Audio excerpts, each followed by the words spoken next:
Welcome back to the SimAbility V8, where the thunder of the V8 marks the beginning of a brand new season we just started. The season, we've got a refreshed format. This time around, we only have 6 races on the calendar, and that means no warm-up period, no time to play catch-up, and every race must be a performance act event. With familiar names coming back, making their return, but also a couple of new challengers on the stage for the season, and it's going to be full of surprises. And we are better to kick it off than on Phillip Island, guys. A breathtaking circuit with the ocean view, sweeping corners, and punishing high-speed sections. This track is a test of courage, consistency, composure, and one wrong move is going to send you off the island and flying.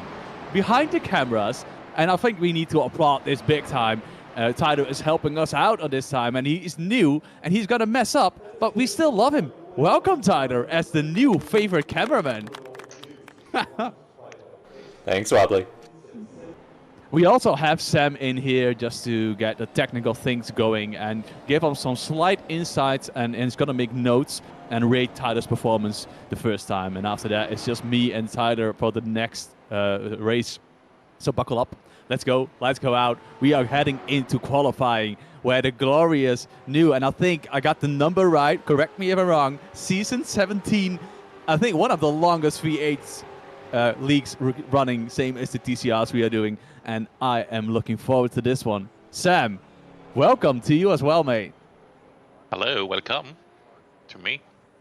Welcome to you. After 5 minutes of you wombling for nothing. Oh, well, we said we want to try and make this season a little bit more professional, so that's why I'm in the booth and not Pete. Yeah, that's true. So cheers, cheers to that. So if anything is going on with the cameras, give Tyler a break. He's trying, and we know that he's going to nail it after the first hour at least. And the next one is going to be even better. It's going to be dynamic. It's going to be fun. And I am looking forward to this season. My best question is, Tyler, as a really good V8 driver, obviously, I'm talking about myself, and you are here as well. What are your predictions for this season? Who are you going to see on top? Well, to be honest, I wasn't expecting Kenzie to be back to defend his title, but he is. He's signed up and he's on the track today, so you'd be hard-pressed to pick against Kenzie. Simon will be quick for sure. Again, besides those two, there hasn't really been anyone to make a big challenge at the top of the championship standings. Chris Jackson's here, and he's going to be quick for the rounds he can attend, but I think this might be the only one, so we'll have to see on that. A really good observation there. I'm thinking that you're spot on with Kenzie being in there. Simon, you can never rule out Simon for a really good battle. He has been on the back foot compared to Kenzie the last 2 seasons, I think, but it's always there and thereabouts. Chris Jackson showing up instantly now, currently on pole, actually a provisional pole. Really good to see him and have him out here. And also a good thing to mention is that there is still a spot available, or spots are available for drivers who want to sign up for the league. We got 18 drivers currently on track, but the next driver to sign up has already been paid for, and all courtesy by Chris Jackson. A lovely gesture, a lovely gift. So if anyone is listening to the broadcast currently is thinking or doubting to sign up, you can sign up for free if you're just quick enough. With that being said, Tyler's observation was right there. Now, Sam, over to you. Are you in the same ballpark as Tyler? Kind of, but we have some new people that I don't know about. Third place, I don't even know his first name because I did not take out the registration. 1 turns behind Chris Jackson on the qualifying after 5 minutes. That is interesting.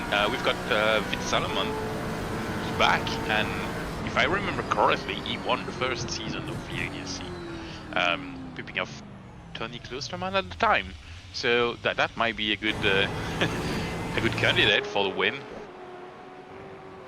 Yeah, I think that I was looking through the entry list. Pete mentioned his name and telling us that he was actually the first driver to win the season in 2016. That's when it all started with the V8s. that is when we are at least a person that shall not be named. And Pete started the league. And it's lovely to see that an old-timer like that just signed up out of the blue and having him back on track. Looking forward to, I haven't seen him drive, I haven't seen him race, but looking forward to welcome an old champion. I think that is great. So, track-wise, Phillip Island. In my experience, I mean, being a left-handed track, the tires on the outside, they get hammered, and especially in these V8s. Is there a way to keep them alive and keep them going, Tyler? Yeah, just be careful. I mean, it's you know, these Gen 3 cars are really receptive to engine braking and really balancing the car on the throttle. So you can really use that to your advantage if you are consistent with your shifts. And as we see, Chris Shaw almost missing pit entry, which is another feature of this track that's pretty difficult. But there's a lot of ways to be kind to the tires, and usually you forget the second you're next to a car that you're battling. Well, yeah, and I think going side by side through the first corner is one of the most graceful things you can do on this track. The first corner is such a sweeping corner. There are multiple lines through it, and especially the corner coming after that, going to the left-hander, 180 degrees, a very long turn, and that feels like it's never gonna end. If you go on the throttle too early, you end up on the right-hand side, just like we are on board with, I don't know who this is, but I think it's... Ant Woodward. And Woodward. And Woodward. Okay, so... well, let's go for the lap. You set the first corner, second corner. So this is a right-hander. It's a 180 degrees, a little bit more even, because you need to turn a little bit further to the right. You have a little bit of a runoff to the left-hand side, and then you get the car all the way to the right again. Then you go uphill here, and there's a little bit of camber right on the inside next to the curb. Hit the left front on that, and it's an awesome slide there by a Racing Force car right in front of us. He is going uphill, and also here, when the tires start to degrade and the grip is falling away, you see them all the way moving and almost getting off track. Then you go uphill and you use the uphill bit to the left hand to get the car to brake as late as you possibly can. And you feel like Ed is getting held up here slightly. And I think this one is called Turtle something or something. Turtle Corner? Is it called Turtle Corner? Am I right? I hope I'm right. I haven't looked at a track map in a while. No, I think I'll go at it. Previous corner. Also, so you go up, you go down, you go up to the right hand, then you go to the left hand, and also there's all sorts of camber going on up and down the whole time, and there's a fine balance here in trying to get the setup right and get the car to turn it, but not sacrifice the grip, not sacrifice the tires too severely. Sam, have you driven the car already? Because I know last season we were talking about this, and we both said we haven't driven it. I haven't yet, but I've got my wheel back. This is 3 weeks now. Oh, lovely. So I might be able to jump in the bucket here and actually give it a go. I mean, yeah. Today you are in the booth, but definitely next race you could be driving. Yes, indeed. That was the plan for today, but I decided to do other things with my previous weekend, and Pete wasn't available today. So I stepped in to give you guys a chance to not mess things up. Mess things up. I never mess things up. I just missed things. No. What I mean is, it would have been too professional without me in. Well, I mean, Tyler's the professional one here. He at least has some insight on how to drive his car. A little bit, maybe. That's being a bit generous, but I was doing some laps just before this to get my eye in, and the Gen 3 car is so easy to pick up one of the inside front tires and and get into a slide, and I was really struggling, not through here, but Siberia, which is the next corner coming up for Rob, who I don't think is on a particularly quick lap this time around, but sitting third at the moment, just a hair off of Kenzie and Chris.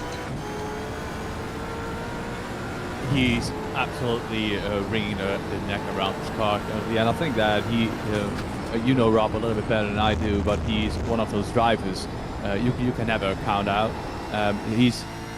He grows into a season, and he gets better and better every time when he gets a little bit more confident. So it's great to see him out again on track. Another worthy mention is that we also have the brothers Walker in here. We know Stephen and Tony from the TCRs, and also they are driving under the name of BSTV. And I saw them in another Discord, so we have to fix that because they need to be in there with Rob definitely. They were saying they were struggling with the car. It's such a different car compared to a TCR, which has, well, the first thing of all, it has ABS. That helps. It has a slight traction control as well, and it's a front-wheel drive. I mean, it couldn't be more different. Yeah, and that lap we were riding on with Rob. Sorry to jump here, but on one side you've got a real car, which is the V8, and then you've got the toy box, which is the TCR. So yeah, it must feel really different for them.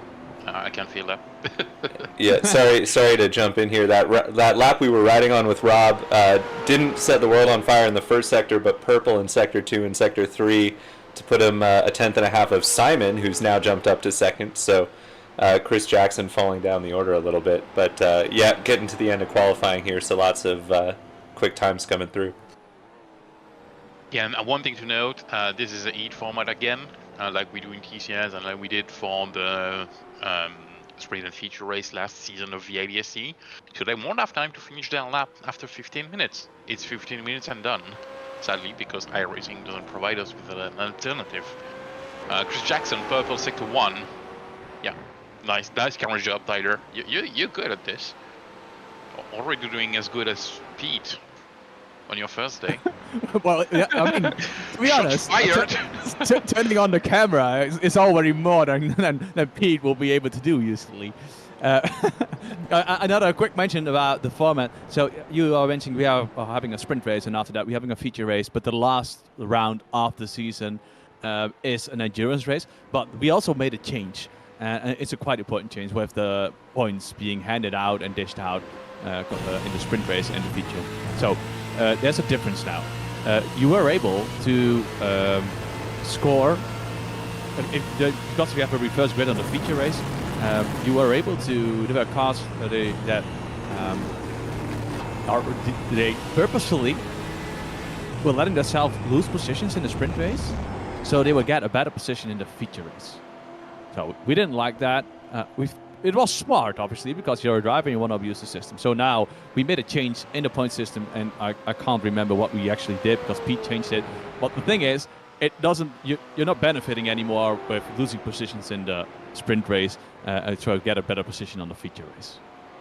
If I recall correctly, it's equal points for the sprint and the feature. I'm just checking the score. Yeah, that is equal points for sprint and features, which at max give you 200 points for 2 first positions, and the endurance round, which will be the last one, will give you 200 points for the first position, so double what the sprint and feature is, to have a total same amount of point for one round like it was the previous year. But yeah, slight adjustment for the feature points distribution. So I'm happy that we at least have now 2 guys in the booth that actually know what they're talking about. They just slightly hear something, they start rambling, and then I'm like, oh, well, that's it. Quick lap here for Eric Blixt, purple in the first sector and personal best in the second sector. We were just watching his teammate Daniel Solo, who the 2 Alcantech drivers. Eric's definitely raced with us before. I'm not sure if Daniel has. But Eric, I don't recall Eric, but I do recall Daniel. So. Oh, I think it's going to be cutting though, because he's now 5 seconds left, and he's just pulled on the straight. So even if he's on a really good lap, I don't think he has the time to finish. He's going to get cut off. We'll never know. It did actually register 33.5, so slow in the last sector. Okay, so he didn't make it, but it would have been anticlimactic if the time would have been cut off. So we are going racing. We are going on the grid. It was the first race of the season is also a bit touch and go. See where everybody is at. How qualified are they? So here is the starting grid for the first round on Phillip Island. So we got Rob Woodhouse on pole position, Simon Trender right behind him, Chris Jackson only driving one race apparently, but still turned up third. Kenzie Newnoff on fourth position, Eric Blixt, really good qualifying for him, fifth. And then David J. Burns, also mighty there, only 3/10 off Rob on sixth position. Vincent Skillback, seventh. And I think that is, he's not starting from the rear anymore, so that is good. That's an improvement. Bram Dubois on 8th and starting 9th. Michael and, okay, so I'm going to butcher your name. Hafli Dasson. So Hafli Dasson? Help me out here, and otherwise we're going to call you Half. Greg Carr rounding up the top 10. 11th, Jamie Wilson and Chris Shaw on 12th position, starting previous first champion ever of the league, Fit Salomon on 13th, and 14th is Daniel Solo. And Anthony Woodward on 15th, Ryan Swayze on 16th. Stephen Walker, he's so, doesn't have the talent, mate. You can tell he's starting 17th. Ivan Bauman, 18th. Rob Fan, 19th. Tony Walker, the brother of Stephen Walker, starting 20th. And Jeff Sanders didn't qualify. I haven't seen him done a lap. Maybe he's just starting from the rear. We'll see if he hops on and actually starts driving. He's also doing a TCR season, by the way, which is great to see. So timer going off, almost hitting the 2-minute mark. Lights are off, and here we go. 1 light, 2 lights, 3 lights, 4 lights, 5 lights, and they're off, and there's the start. A little bit of wheel spin there on the right side for Rob Woodhouse. Simon actually moved away super quickly. Now Kenzie's already taking a small look on the inside, and it's covering off Eric Blix. Right behind him, you see Chris Jackson on 5th position, and Rob Woodhouse is falling back with that spin up of the wheels. I see someone, I think Brandon Boy is off. I see him dropping down the order. He had an incident there, and all through the first corner, besides Bram. Jamie Wilson apparently has a black flag for something. What is that? Is that I think he jumped out because the black flag came in right after, but okay. There's something wrong. It was on pole. Rob Woodhouse. Why is he in 6th? Go. So he spun off the tires and then got a back up. Somebody spun all the way in the back, and I think that's David. Vincent Skillback had an incident with David Burns. That was a close call as well. So that is the second time Jamie had a false start in 2 races. He did the same in TCR? Yeah, sorry, Bram. Yeah, he did the same. Nice. So a little bit of a slide. Oh, that is just... Vincent had nowhere to go, and David just... Yeah, hopefully his rear it's got not unsettled. Vincent's bad luck coming back again for this season, because he had so many issues in the past. So much going on. This car is getting marked right here. Somebody spun off, and then I think it's Rob now leading that back. 17. Is that Rob? That's Rob, yep. A car coming in, that's Jamie Wilson. And I think that our cameraman is doing an awesome job with the quick replays we are having right now. Way better than Pete. So car coming up on the top slow of the car hill. on the right. Oh, and they nudged. slow car on the right, moved over, then they got hit, and Rob got a small nudge on the right, almost lost the car as well, and then it was utter chaos, but I think most of the cars got through cleanly. So we've got 2 cars in the pits. David Burns, not sure what his issue was, and then Michael Haflidason. I think David hit the wall when he had this incident with Vincent, so that's right. Why. That's right. Probably got his fast repair done. So we're already on lap 2. Simon at the front with almost a second on Kenzie Newhoff. That's the battle from last year going off again. And the new driver following through.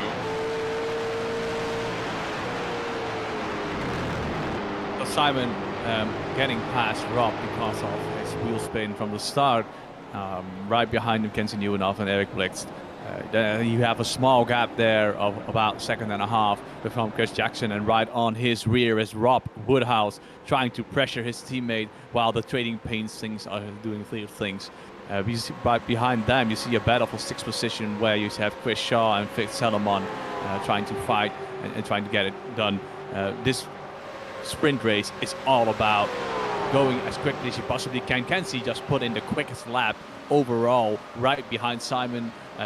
He's gonna have some help with the toe. We're gonna take a look back at the start, Wadley, just to see the wheel spin on Rob. So this is Rob Woodhouse. I think that is good. A good replay from the start. A little bit of wheel spin, and then he was so tenacious, and he didn't pull away. It completely got marked, and even had a slight movement in the middle of the face. I think it was further fourth gear, where he still was heating up the tires, heating up the rears. Oh, it was a bit, and that is Bram Dubois going off. He got the worst of it. The tires were not up to speed yet. They were not gripping for him. It almost seems like he was driving on ice. Yeah, if we can see what happened to Bram here. Oh, so a couple of cars. Yeah. A nice reverse camera as well. You know, you can re-click on the incident and it will just go back to it. But just my advice as an old guy.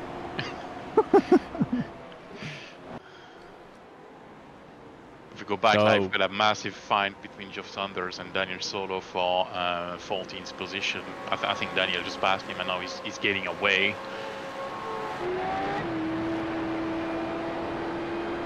But this is the battle for 14th position, as Sam mentioned. You have Vincent Skillback, Geoff Saunders, Daniel Solo, Daniel is his name, right? Daniel Solo, Tony Walker is further ahead of them as well, driving with the BSTV, which have a lovely paint that Tyler provided for both Stephen and Tony. Yeah, this is the moment where we shamed Stephen for not uploading his paint, so I had to go into my files and plug it in for him. So. Okay, so that's why I'm trying to refresh all the paints. I've re-downloaded everything 2 times, and I was like, oh, does Tyler have the paint and I not? Yeah, we're good on the broadcast. On my side, nice, thank you. I was like, I've seen the cast like turning the paints all the time. It's like, what is Sam doing?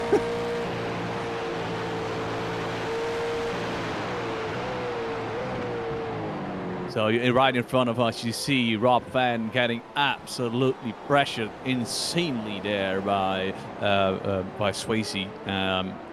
And he's trying to go left, he's trying to go right, but Rob is a tough cookie to crumble. He's not one of the guys that easily makes mistakes in a situation where he feels the pressure from the rear. Yeah, I was talking to Rob before the race. He's been, much like I have been, super busy and has not really driven the car at all since last season. So I think there's a lot of drivers in the field that are in that boat, but Rob is pretty rusty. So he's done a really good job here, up 8 spots, the biggest mover in the race so far.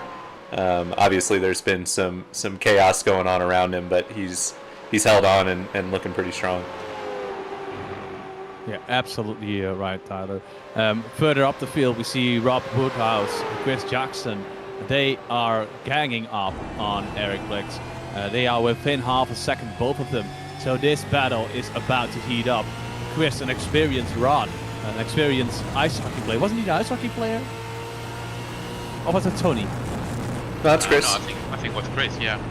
That's Chris, right? He is gonna get it. Oh, that's super late under braking on the inside. I don't think that Eric saw him coming. And also Rob taking advantage of that right away, and also smothering Eric, who just lost 2 positions in 1 corner. What an absolute send there from Chris. Controlled, but really, really good. That's a level of working together we don't always see from the NQR cars. Usually they're pushing each other off, but good teamwork there. Really good teamwork and a lovely move. We have a position change for 13th. Stephen Walker just lost 2 positions, so there was something going on right there. His brother is now right in front of him. I don't know what was going on, but I think that it was on the exit of Siberia. I think it was Siberia.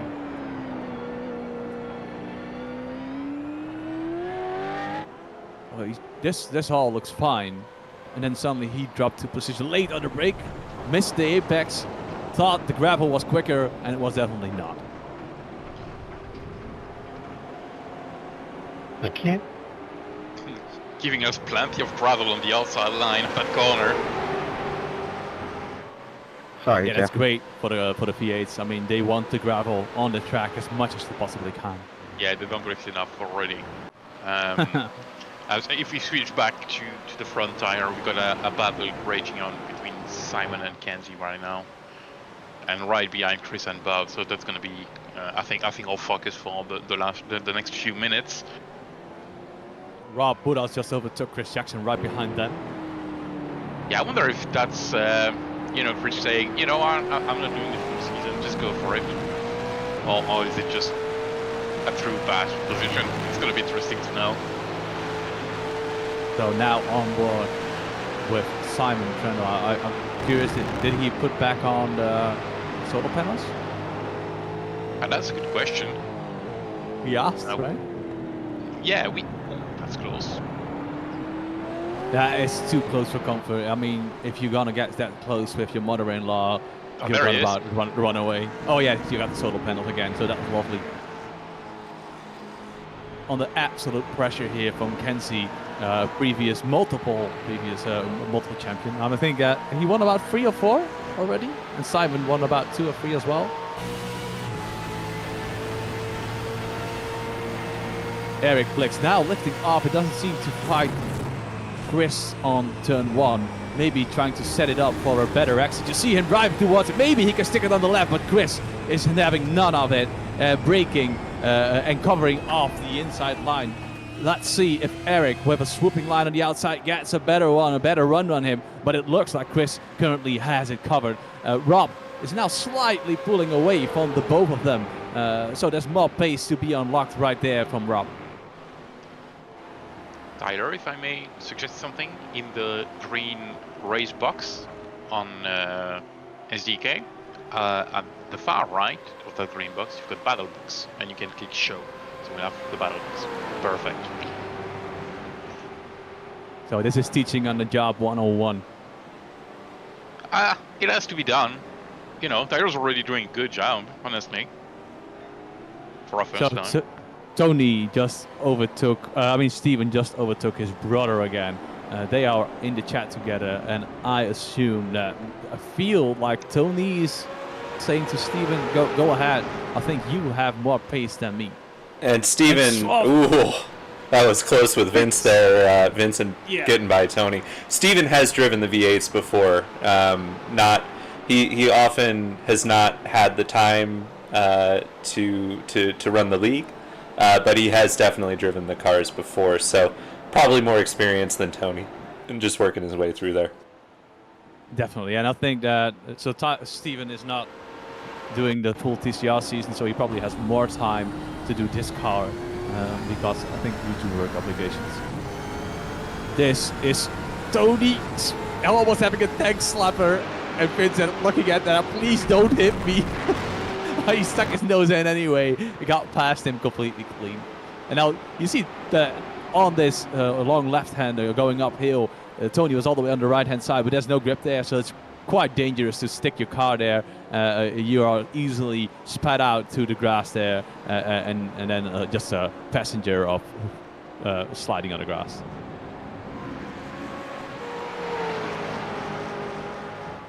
So Simon Trendle still leading this race with Kenzie Newnoff within half a second of him, trying to get towards his rear and pressure him into making a mistake.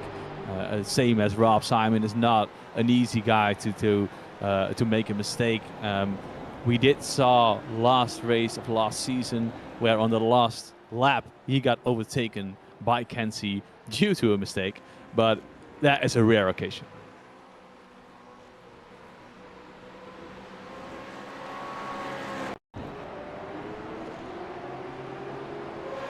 This is the same incident again with Vince, but just really, really tense moment.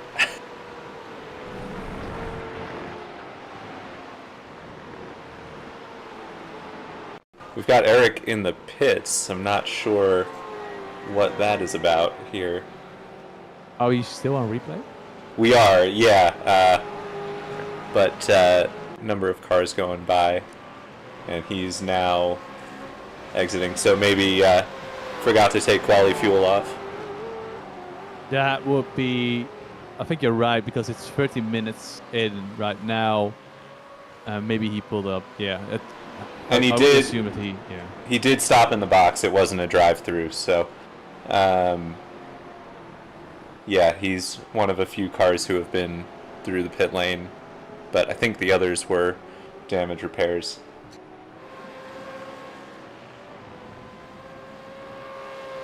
So, I already briefly mentioned this, but I just want to do it again. I want to mention it again because I think it's so funny. So, in 3 races time, Jamie had 2 false starts. I mean, he's on a roll.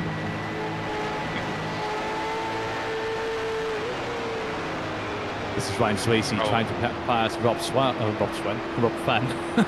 Rob Swen. Something happened between Tony Walker and Bramley after we watch this fight. We may have to switch to that replay. Yeah, we'll jump back in a sec. Greg Carr just passed Ant Woodward, and he's dropping quickly as well. Yeah, I think Ant went off track.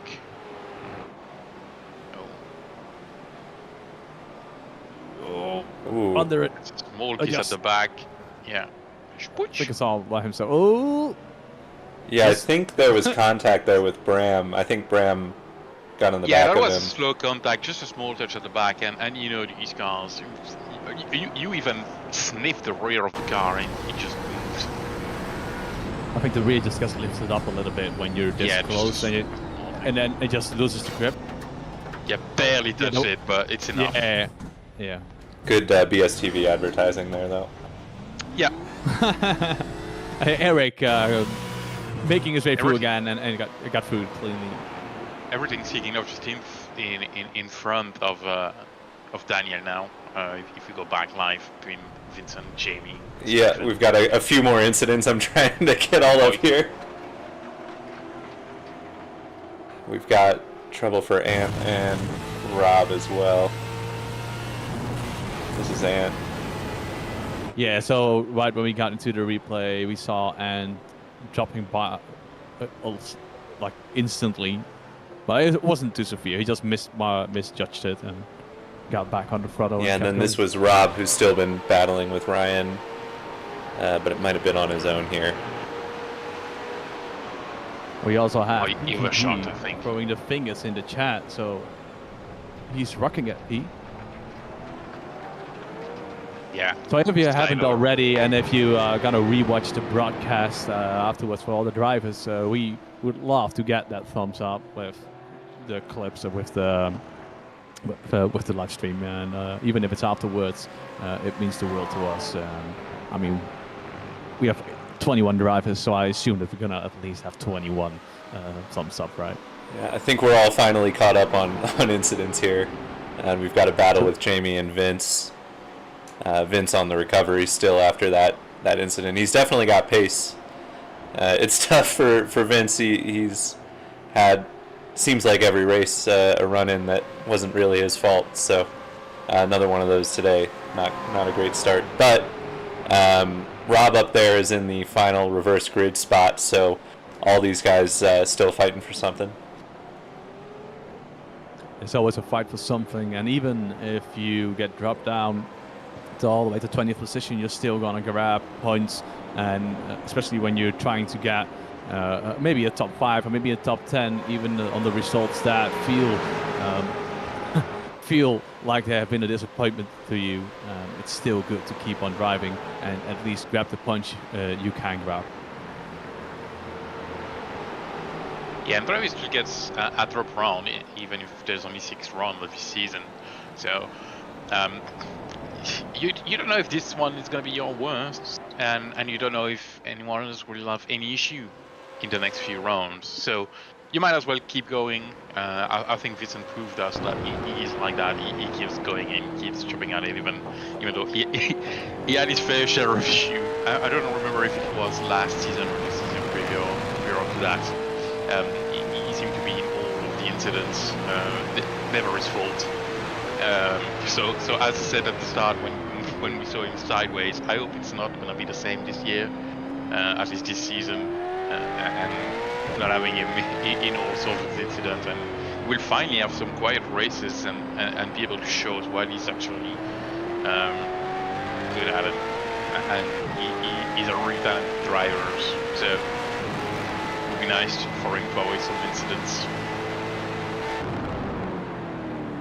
Looking at how much time there is left, I think that maybe the next lap could be the last lap.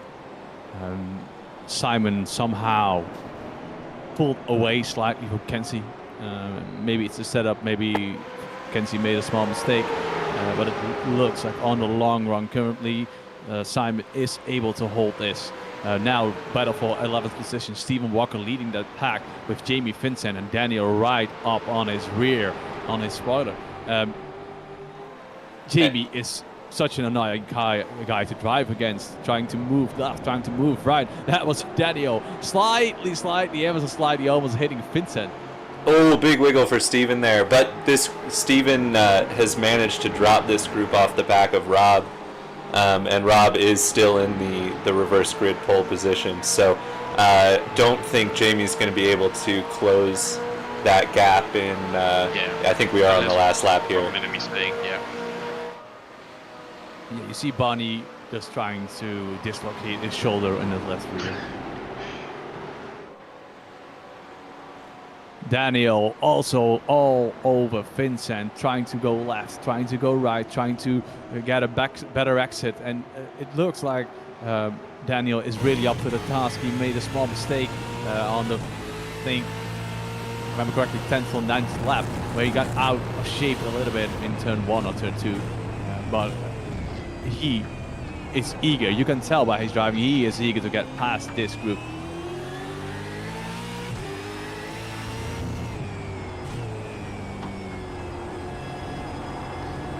I'm surprised not to see Tony Klusman with us.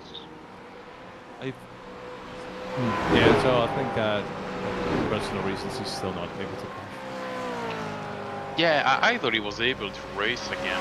Maybe not as his level, but... This is Simon getting the win and Kenzie getting in second, third, Rob Woodhouse. And fourth, Chris Jackson running up to top 5 is Chris Shaw coming in.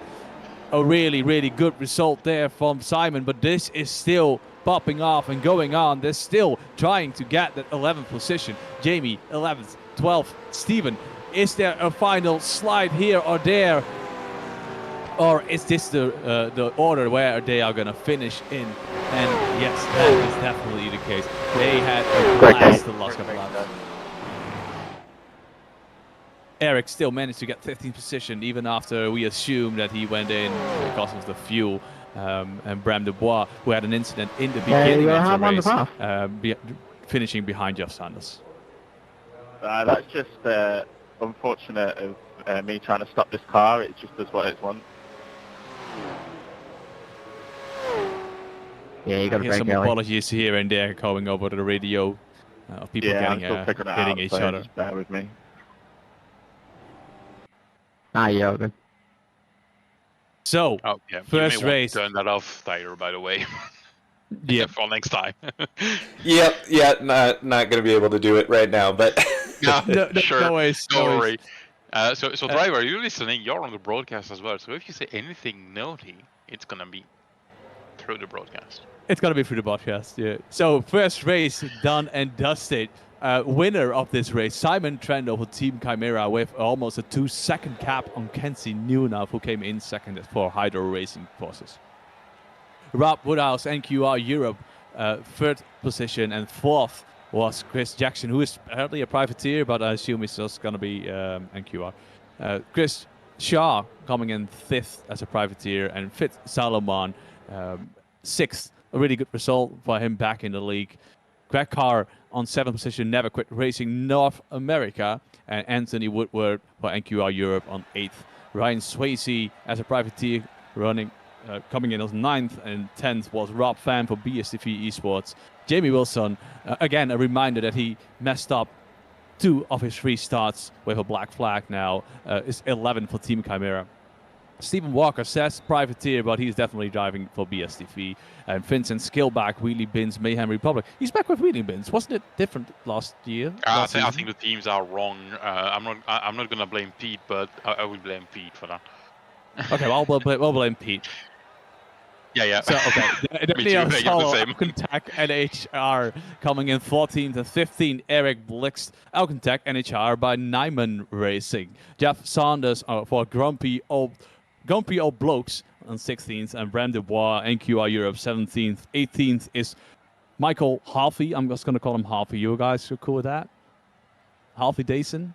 Michael Harley Davidson came in 18th as a privateer. Tony Walker, also BSTV, 19th. And David J. Burns is 20th. And I think we got one more position left, and it was Ivan Baumans on 21st. Oh, on the top of my head. Track Velocity Racing.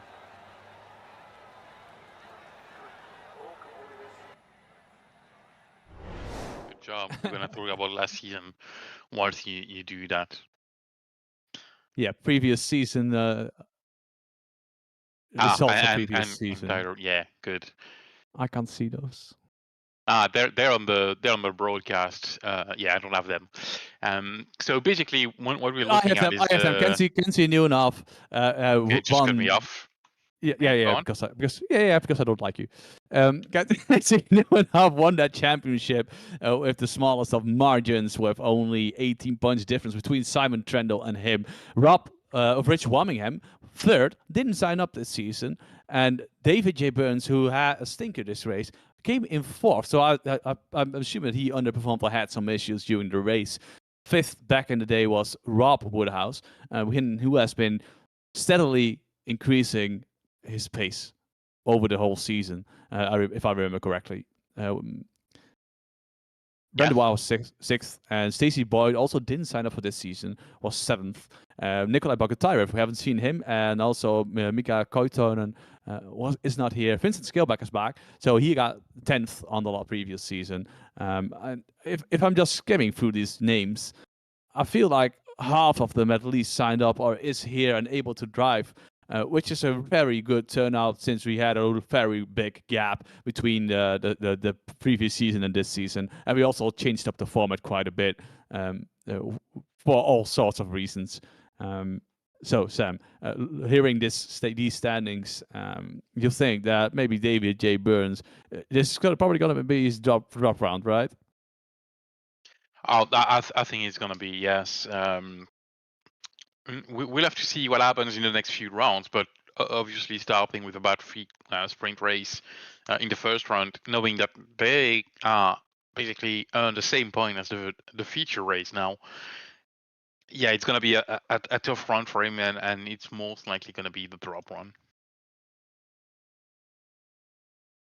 Yeah, definitely. And I mean, you have those races where you just turn up a season. You have the seasons where you turn up and instantly from the get-go, you are on the back foot just because you had a small of minor incident. And keeping in mind that only 6 races are 6 rounds are here. But it doesn't mean we only have 6 races, because we have 11 races in total, with the last race being an enduro race. But all the other rounds are one sprint race and one feature race. Okay, it's going to be important for the drivers to get the last one right, obviously, for the championship, because you're going to have only one shot at it. Yes. So, Tyler, how was it doing the cameras for the first time? Difficult. Difficult. Oh, you did a good job.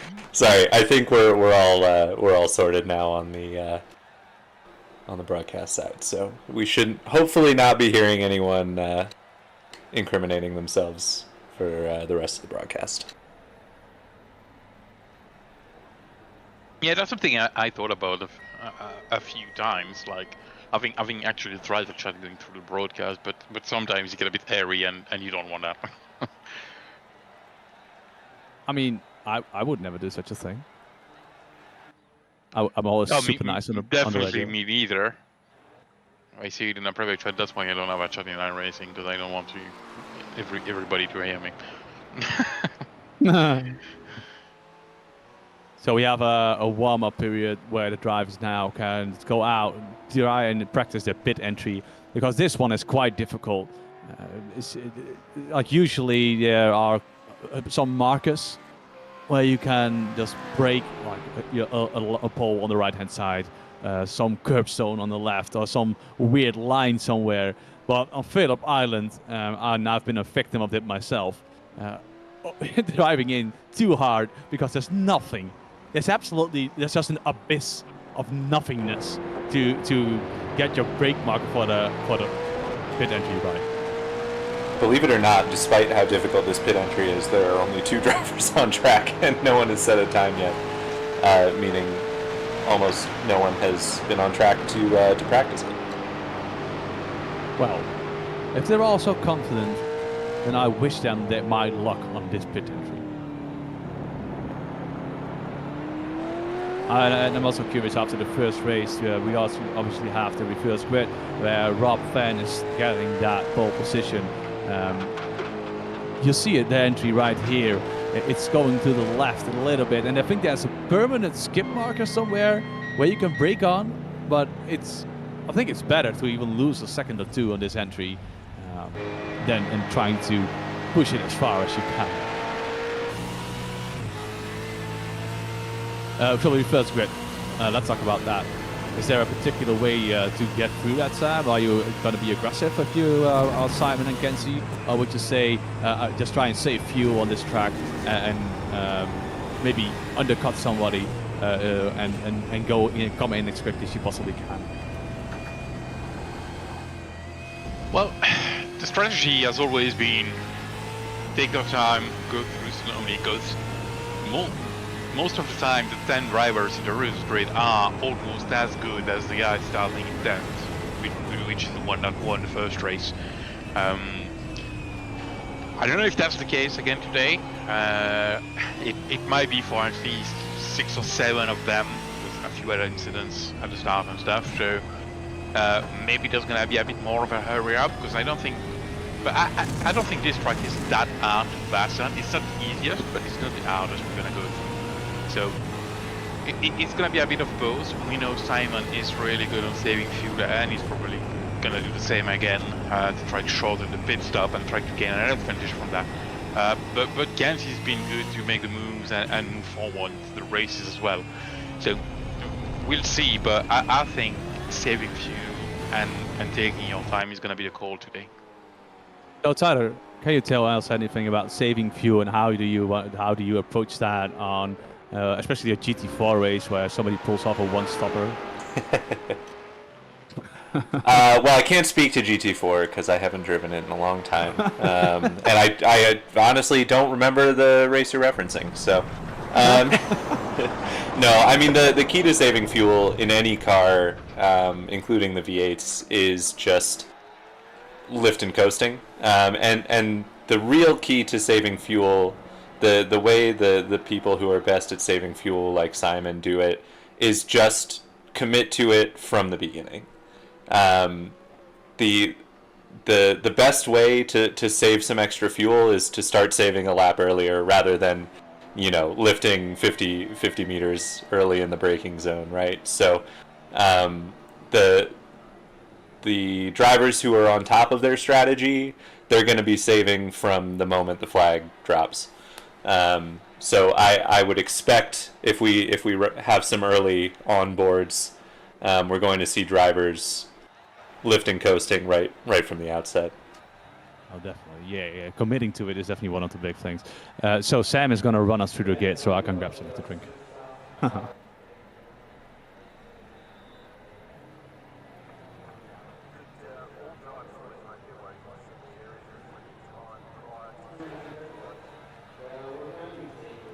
Well, I think Sam might have stepped away too, so I'll run us through the grid.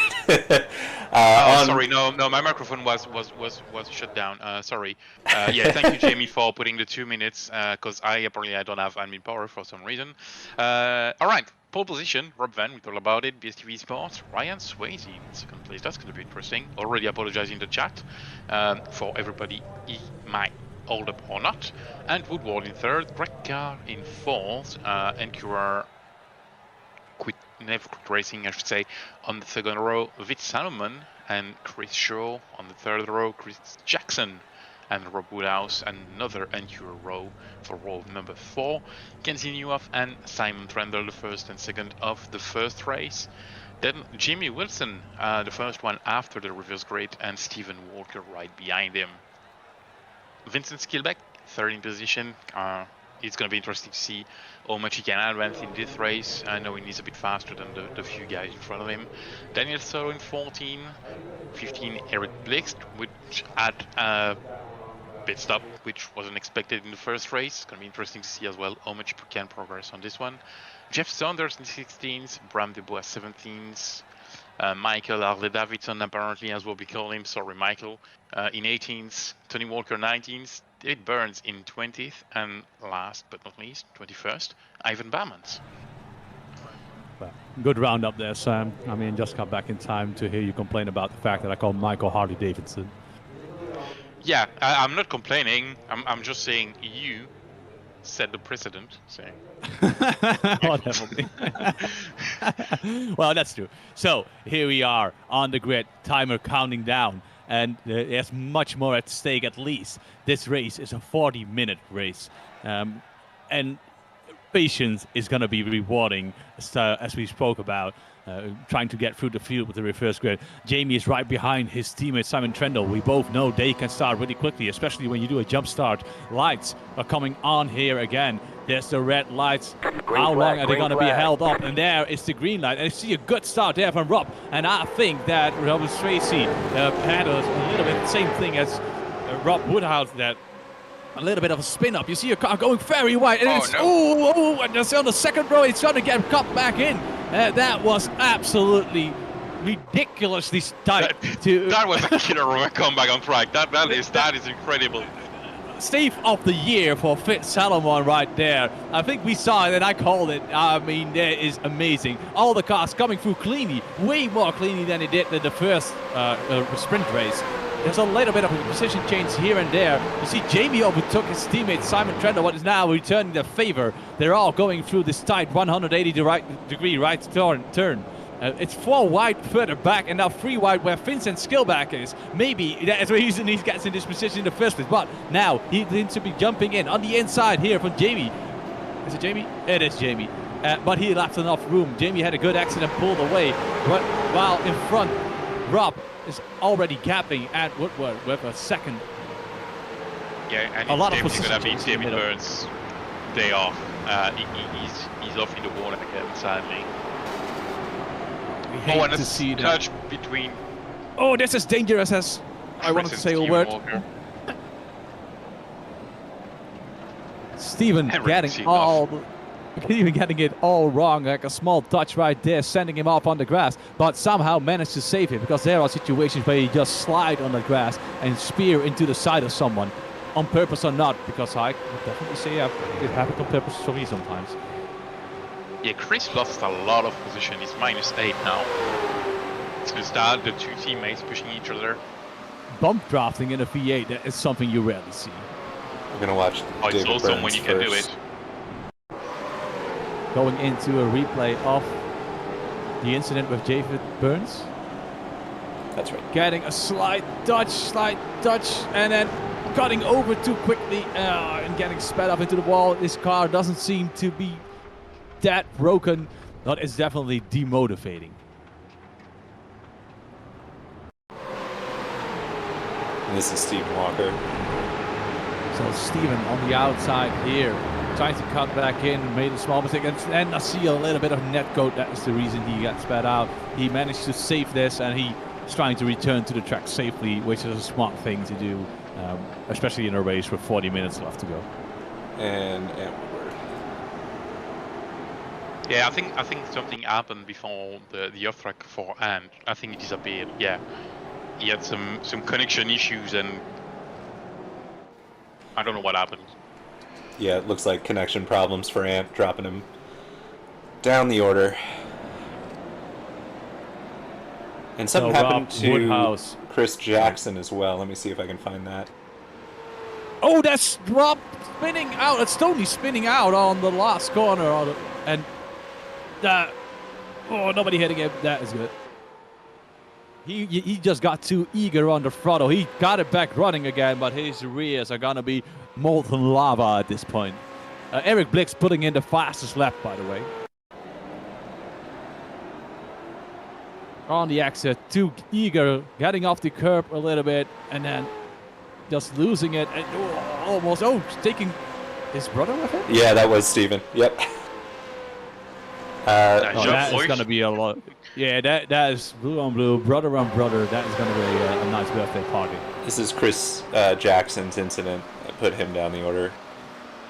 So He was already down outside. the order at that point. Yes, but even further. Oh, it's got bottom out. Did you see that? The sparks are flying, and the car just bottomed out on the tarmac.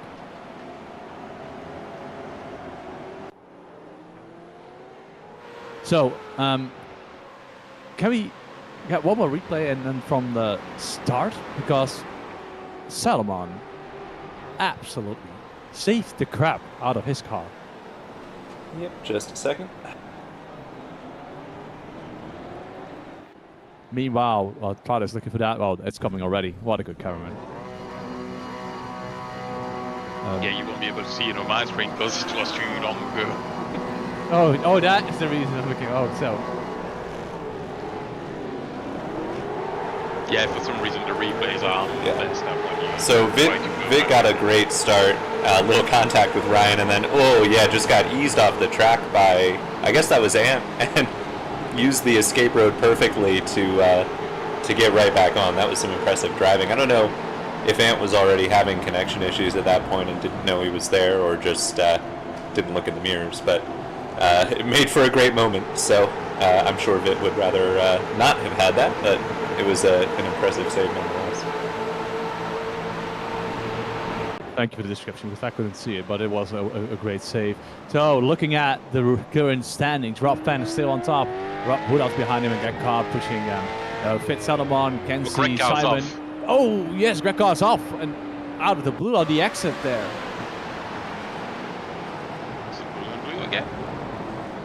Well, it could be his NQR. No, Oh. hold on. Ooh. So, And look, I want to say that's never happened to me, but I will lie. but it's very late in the acceleration zone there, because you're already in third gear coming out there. And I think Greg's had another issue even since then. His car is completely banned up. There's a lot of gravel there on the track as well. And there was trouble for Bram as well. Let me see if I can find it.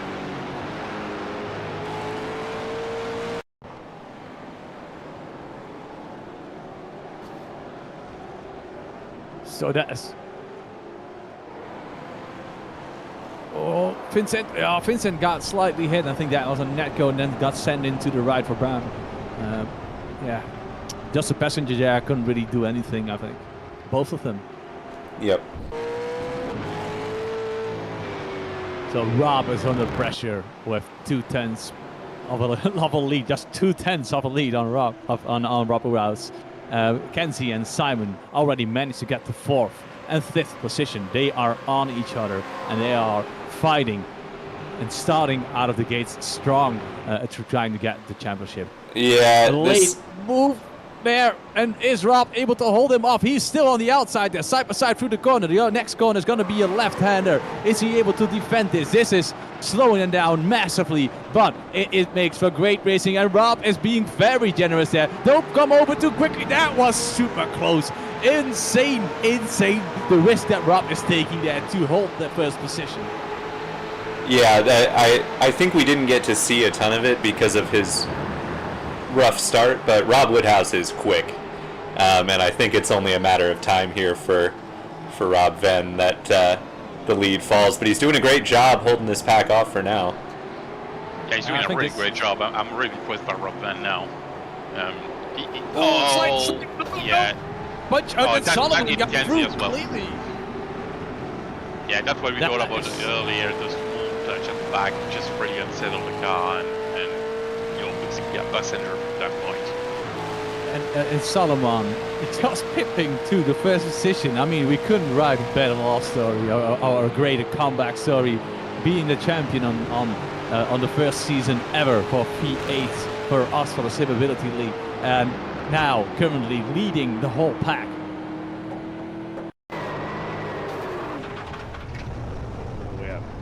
This is Rob getting sped out right before he hit the visible barrier, so his car is going to be fine. Yeah, go back a little further, sorry. So this is Rob really on him here, fighting. They are trying to get past him, left, right, center. This is a small touch already, and here's the small touch again, and just sends him off. And Rob's car looks damaged as well from that small touch. Yeah, it looked like Rob Woodhouse was getting contact behind as well, so bit of an accordion effect, but yeah, unfortunately for Rob, it put him well back in the order now, down in 17th. He was doing an amazing job on defending. Miles tell other guys. I mean, well, if you are fighting and you know you're slightly slower than the car behind you, it's always easy to make the decision and say, well, I'm not going to fight this battle in the general picture. But then again, it's your right to hold the decision and fight for it. And sometimes I feel like some drivers are way too lenient and just think, well, I'm not going to do this fight. But Rob was giving everything he got in that one. He's driving the defensive lines, getting the good exits. Only lasted 5 laps, but it was still great to see. So a move here by Simon Trento on the inside of Rob Woodhouse. I think that he definitely has some slight top speed damage.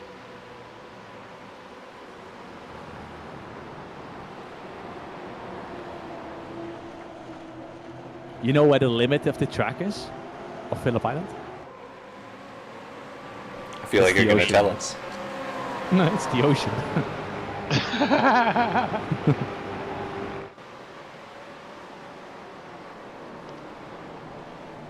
So we usually do try.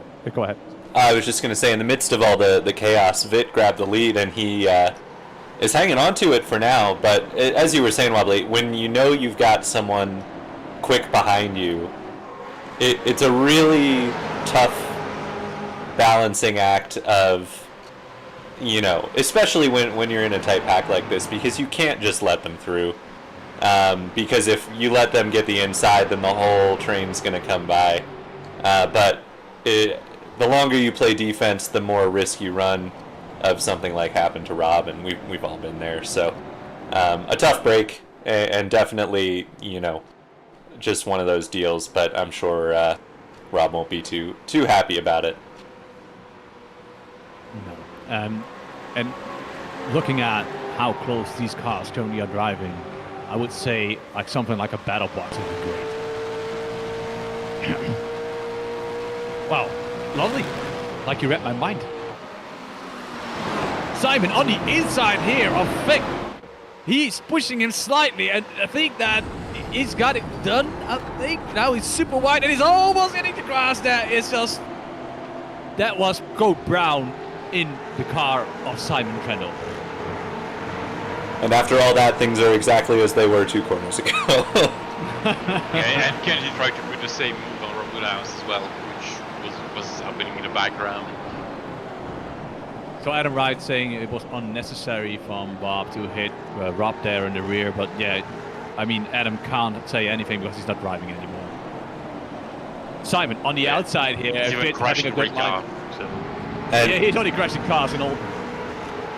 This is one of those, you know, for those of us who have raced Simon a lot, he could have shut the door after making that move around the outside, but Simon is a true gentleman racer as much as can be, and he will give you all the room that you can feasibly allow to race. So that's one of those things you see racing Simon, and I've had plenty of battles with him. I know the way he operates, and he could have grabbed the lead and been a little aggressive and run away with it here, but he knows he's quicker than Vit, I think, and it's just a matter of time before we see the move completed. So he's taking it easy and making friends out there.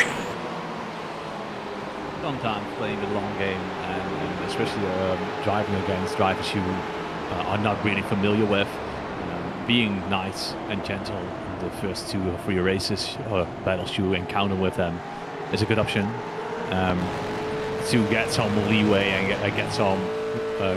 get on the good side of other drivers are out there as well. For me, for example, I'm not that kind of guy, so I always get crashed into. But I deserve that, I guess. Yes, you do.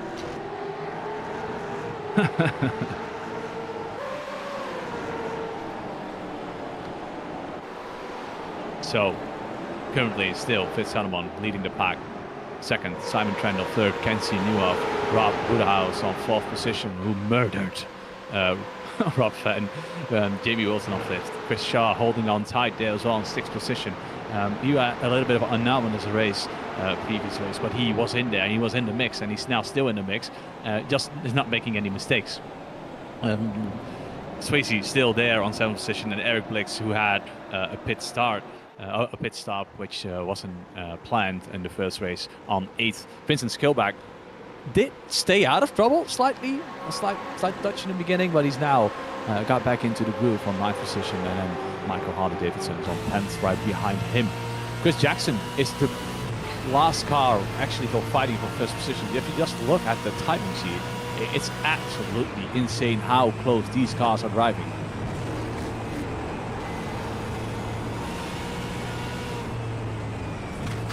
So Daniel, Jamie a bit wide as he was trying to get around Bob Woodhouse, but now he's under pressure from Chris Shaw right behind him, as we're still focusing on the battle between Vincent and Michael. And I think that Michael, he's a new driver to me. I think that he is holding. Oh, he's getting sent on the inside there. Of Vincent getting shoved outside. Now a car all the way on the right is Eric Blix, and Vincent, he's trying to get back on safely.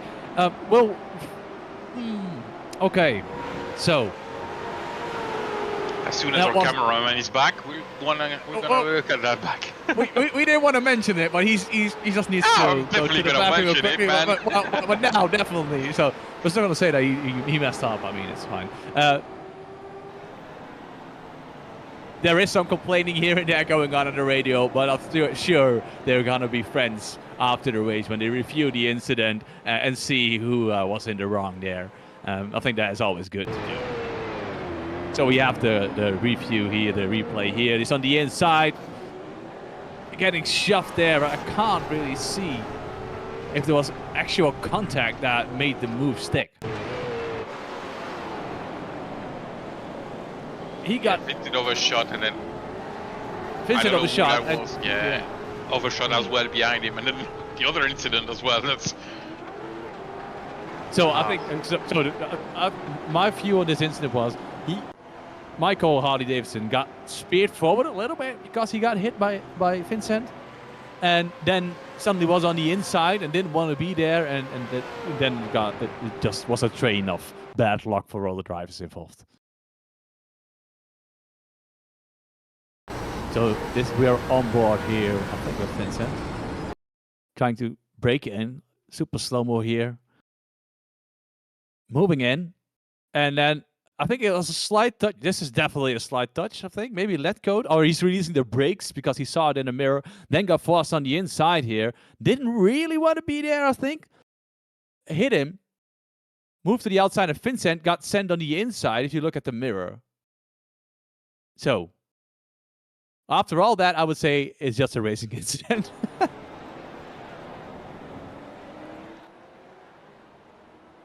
What happened to Simon Trendle went to the pits as well as Kenzie. I think that is to avoid the traffic from Fitch, obviously trying to jump him.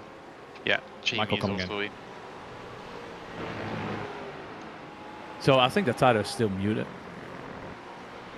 so we can gossip about him.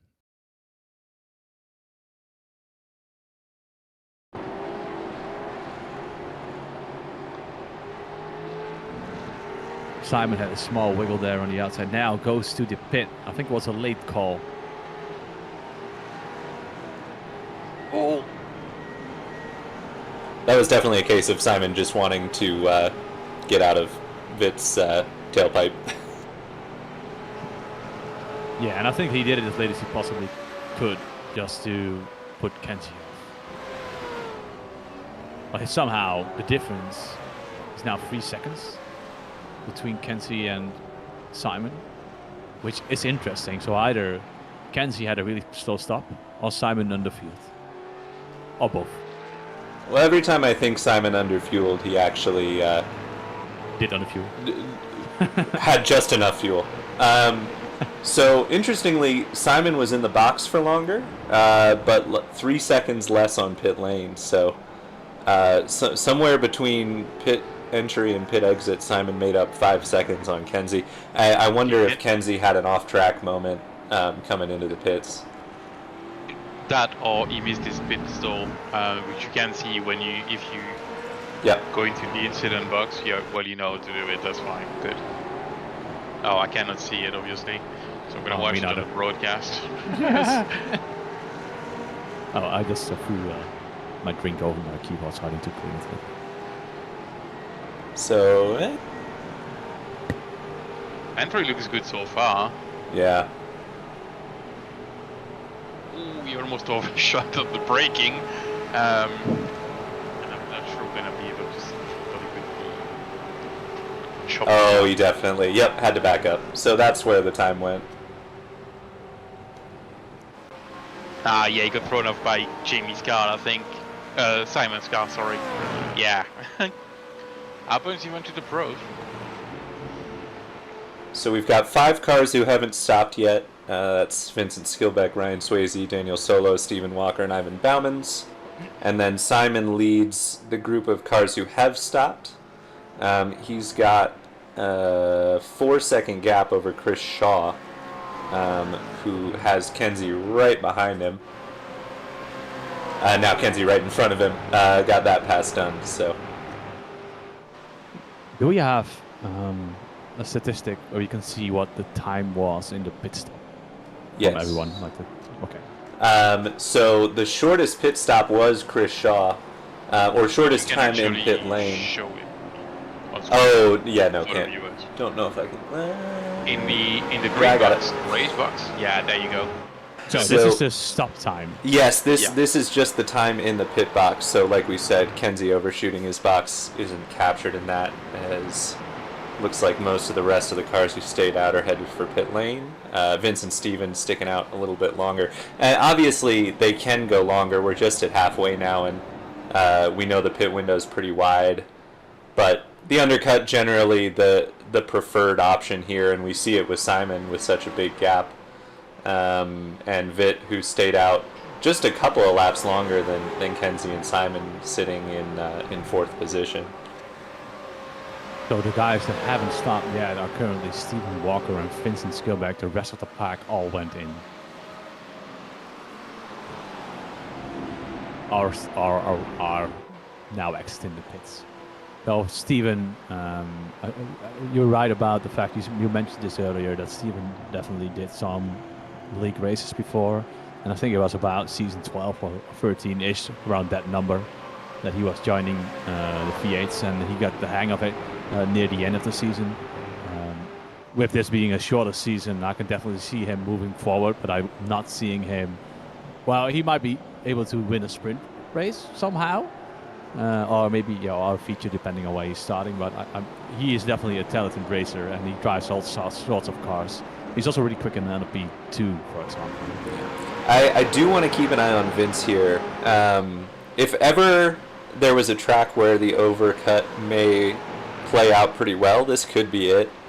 And as you were saying, Wobbly, there's quite a few places to pass, and that really is the determining factor in undercut versus overcut, because Vince is going to come out somewhere in this pack with fresh tires, and he needs to be able to put those tires to use. But Vince is someone who we've seen use the overcut effectively, thinking back to Fuji a couple seasons ago. Took the overcut to the podium there. So definitely someone who can make it work, and someone we should keep our eye on once he does come in the pit lane. And he does have the benefit here of everybody else either doing the undercut or splitting the race in half. That will kind of let Vince, he's got clean air right now, which most of these cars don't.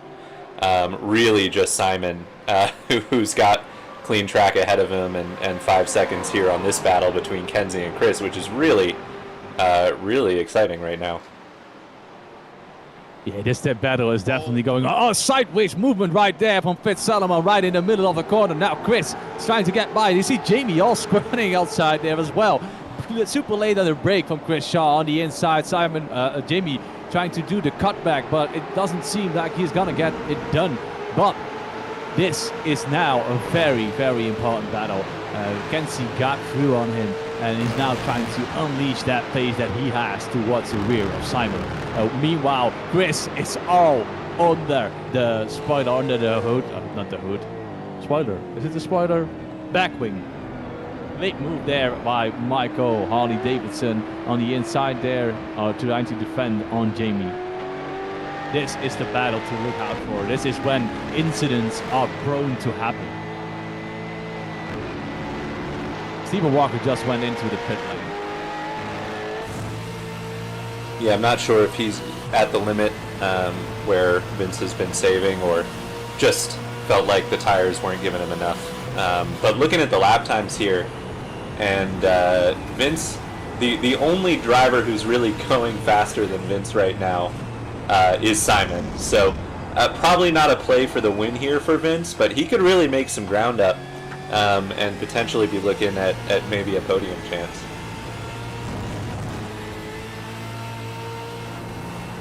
So Chris Jackson just overtook Jamie Wilson on the inside to turn 1.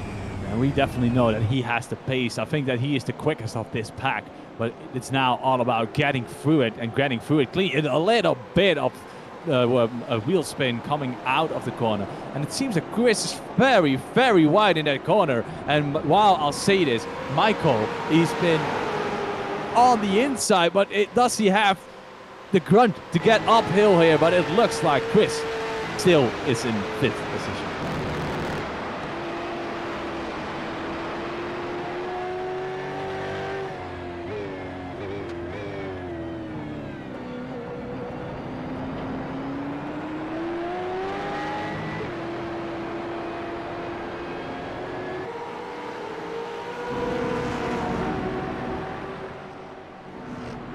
But this is the battle for 3rd position. Kenzie is slightly drifting away from Salomon, who's on 4th position. Chris Shaw 5th.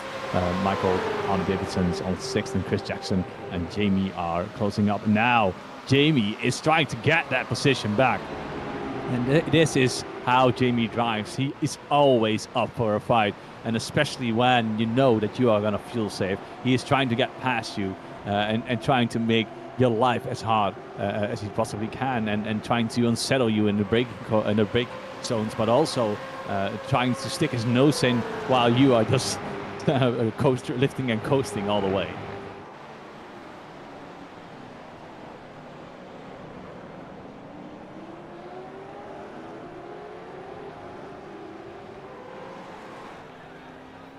So even after the incident that David Burns had, he's still on track. He's now 14th, and he's also still doing good lap times, as it's Vincent coming into the pit lane as the last of the pitters, the last of all the guys that needed to come in. Now currently in pit lane, we'll see. He did the overcut, and he's trying to get the advantage of the fresher tires near the end of the race. So it's only 13 minutes left, so that is about a lap, about 90 seconds. So I assume it's going to be like 10 more laps for him to unleash everything he has.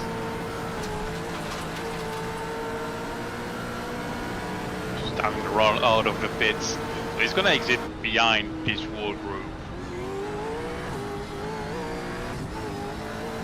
So he's going to have way fresher tires, so it's going to be interesting to see how we can, take that into maybe most likely catching group, and they're still fighting, so they're still losing time. So Chris Shaw took Vincent Ewan off, and now they are fighting. Sorry for interrupting you, sir. Nah, it's fine. Sorry. I just saw something on screen. Yeah, no, it's fine. I was about to call it, but no, it's fine. I'm gonna leave now. See ya. I'm sorry. And side by side, Kenzie, Chris Shaw, now it's resolved. Kenzie ahead.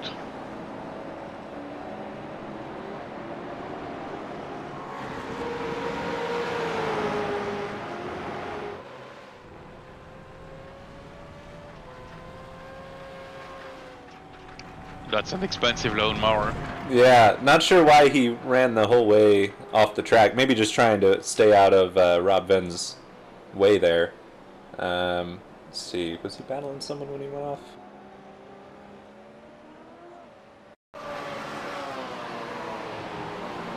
Yeah, that's Ant Woodward, I think. A little bit of contact. Ooh. No, they both went for the middle of the track, I think. Yeah, that was strange.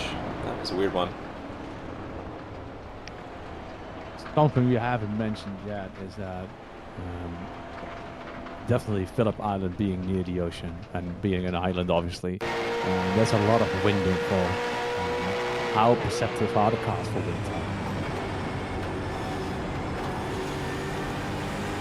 I think Dyer's having a stroke. I don't know if the wind actually impacts the car that much, I'm not sure. But if you go back to life, we got a massive battle for second position, Kenzie and Vitt again. They're going at it like hell. Yeah, sorry, I was just trying to figure out what was going on in that Ant Ryan battle. A really, really strange one, but yeah, to answer your question, wind outside of maybe the Indy 500, not a too terribly impactful in iRacing, I don't think. You say that, but for the TCRs in the middle of the corners, if the wind is suddenly picking up during the race, you definitely have to change your trajectory.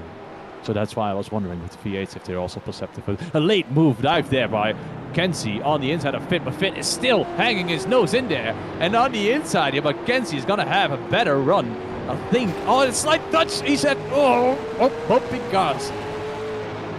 Wasn't it Vettel that said to Max Verstappen, are we playing bumper cars or what?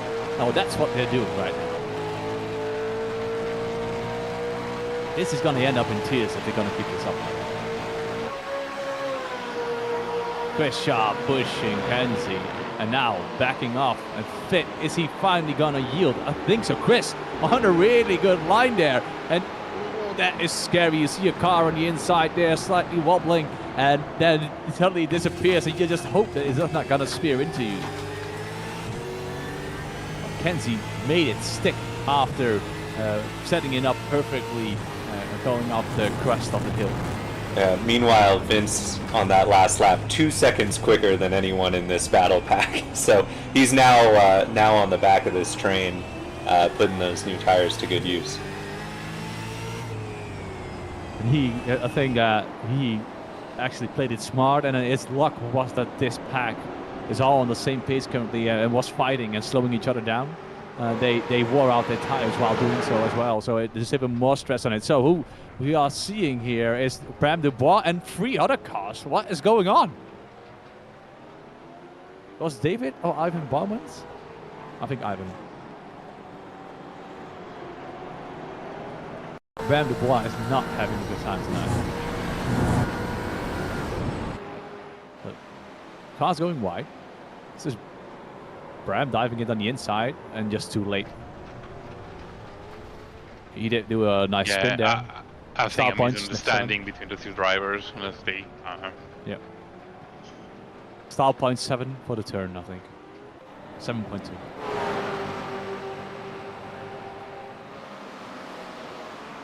Vincent here on the back of Jamie and Eric, who are currently fighting. Kenzie's not pulling away in the slightest of Fit. They still in half a second.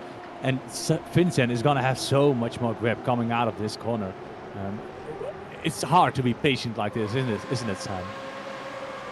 Oh, it's tough because you know you've got better tires, but you have to make good use of them soon enough because they don't last forever. And when he's off the cliff, he's gonna be close to their performance because it takes. Correct me if I'm wrong, Tire, but I think it takes a long time to reach the second drop-off of the tires once you reach the first one, and it stabilizes a little bit.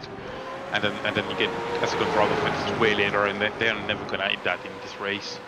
Yeah, no, you're spot on, Sam. There's 2 kind of distinct fall-off points of the tires, and the middle period, you definitely Vince with his newer tires will be a little bit quicker, but it won't be so dramatic as it was the first few laps.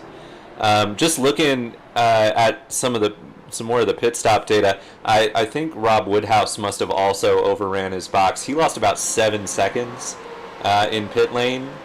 He was one of the ones who was up front challenging for the lead at one point, and sitting now in 6th position. So that was pretty costly for him too. Seems like he's got a lot of speed, but not the results to show for it so far today. Simon Trendo currently still up on top of the pile with an 8-second lead on Kenzie, who is in this battle for second place.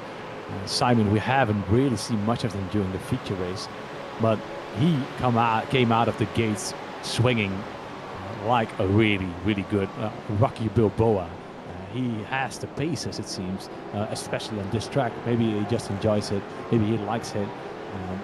We'll see what has to happen. Will happen next race, because with 2 wins, that is, well, let's assume he's not going to make any mistakes. But with 2 wins already in the back after round 1, I mean, what could you wish for more?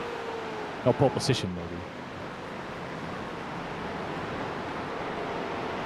There's also points up for grab for leading the pack, and I think it's maximum of 3 points, so a point per lap, and also 3 points for getting the pole position. And I think, correct me if I'm wrong, saying it's also 3 or 5 points for the quickest lap. Oh, that much? I'm not sure. I haven't read the rules in the view. You're supposed to read them. Well, you are the one who always says. You are the one that always says read the rules. Yeah, but I'm not driving yet, so I don't have to read them, right? Fair enough. We just apply them I'm afterwards. gonna go check and tell you what's that about. Lap sled, 1 bonus point, that's 3 points for lap sled, so you were correct that pole position is 3 bonus point, but obviously you only get pole position for the sprint race. The feed race you don't have any points because, well, you haven't qualified. So that makes sense. And the fastest lap is only 1 point. Yeah, I was pretty sure it was only 1 point, but yeah, it is 1 point. I always thought it was 3. No. Or maybe in TCR.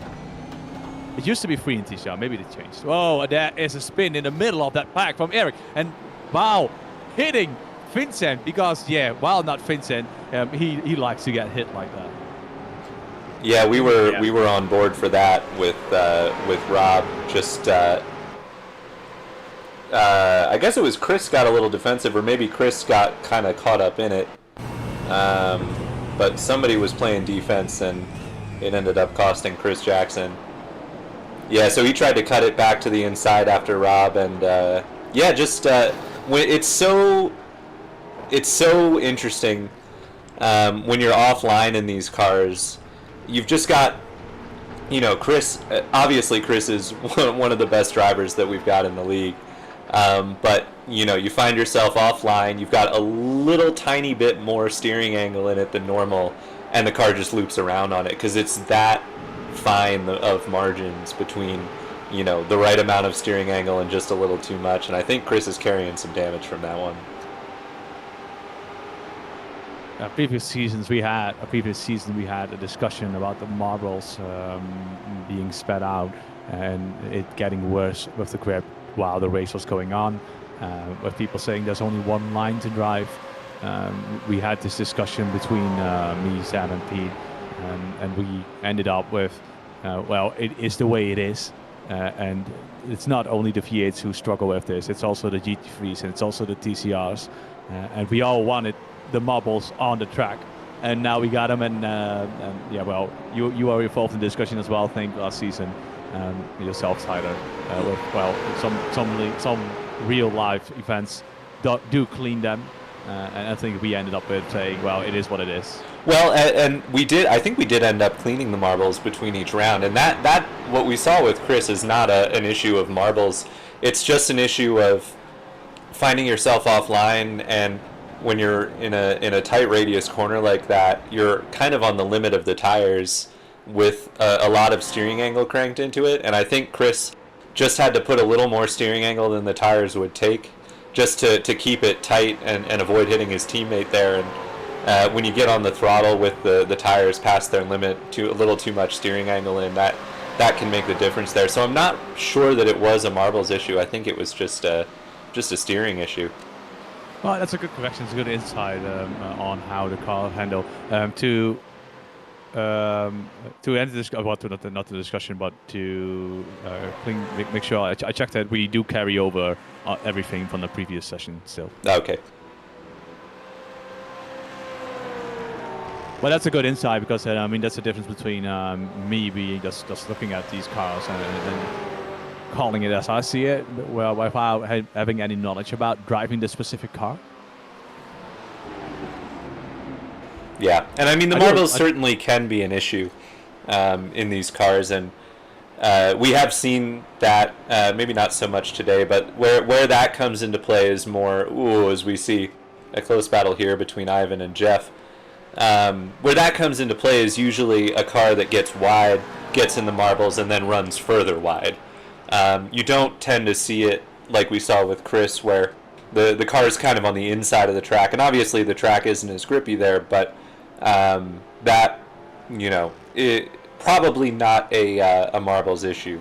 But we saw several drivers running over wide over Lukey Heights, and that is where they're getting into the marbles and chasing it wide. So while we are chatting about this, I think it might be the last lap for Simon Trendo currently. Because the time it just ticked over on 40, and it might be even the last corner for him. Looking at the time, that's the first corner. Sorry, I thought it was the last corner. It looks similar. Yeah, so it's a long left-hander. Yeah, correct. Yeah.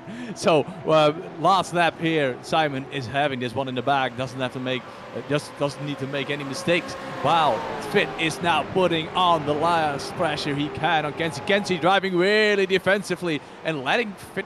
Oh, Fit has a tank slap, but he caught it. Now Chris is maybe able to get on that podium step and grab the third position. Side by side, going through Siberia. On the inside, Fit has a better line, but Chris is carrying a lot of speed, but he's getting on a little bit of a dirty patch, and it looks like the exit of Fit was really good. And there's one more chance, trying to dive in on the inside of the upcoming uphill.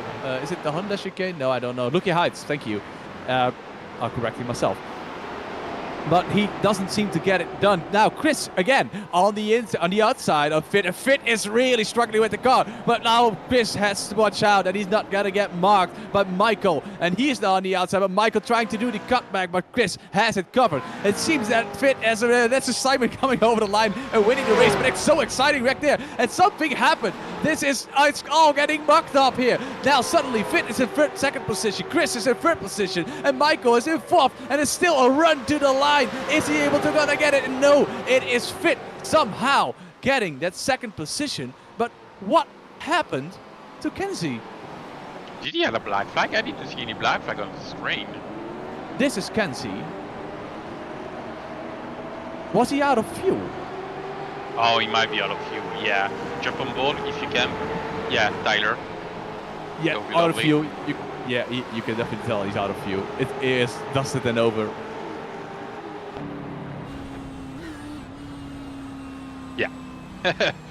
That is one corner short. That is, yeah. That was the ultimate fight for the second position. It would have been great if it was the first, but Simon really dominated this one out here, and a very good result for him. But also Chris Shaw and Fit having a really good result also in his first race.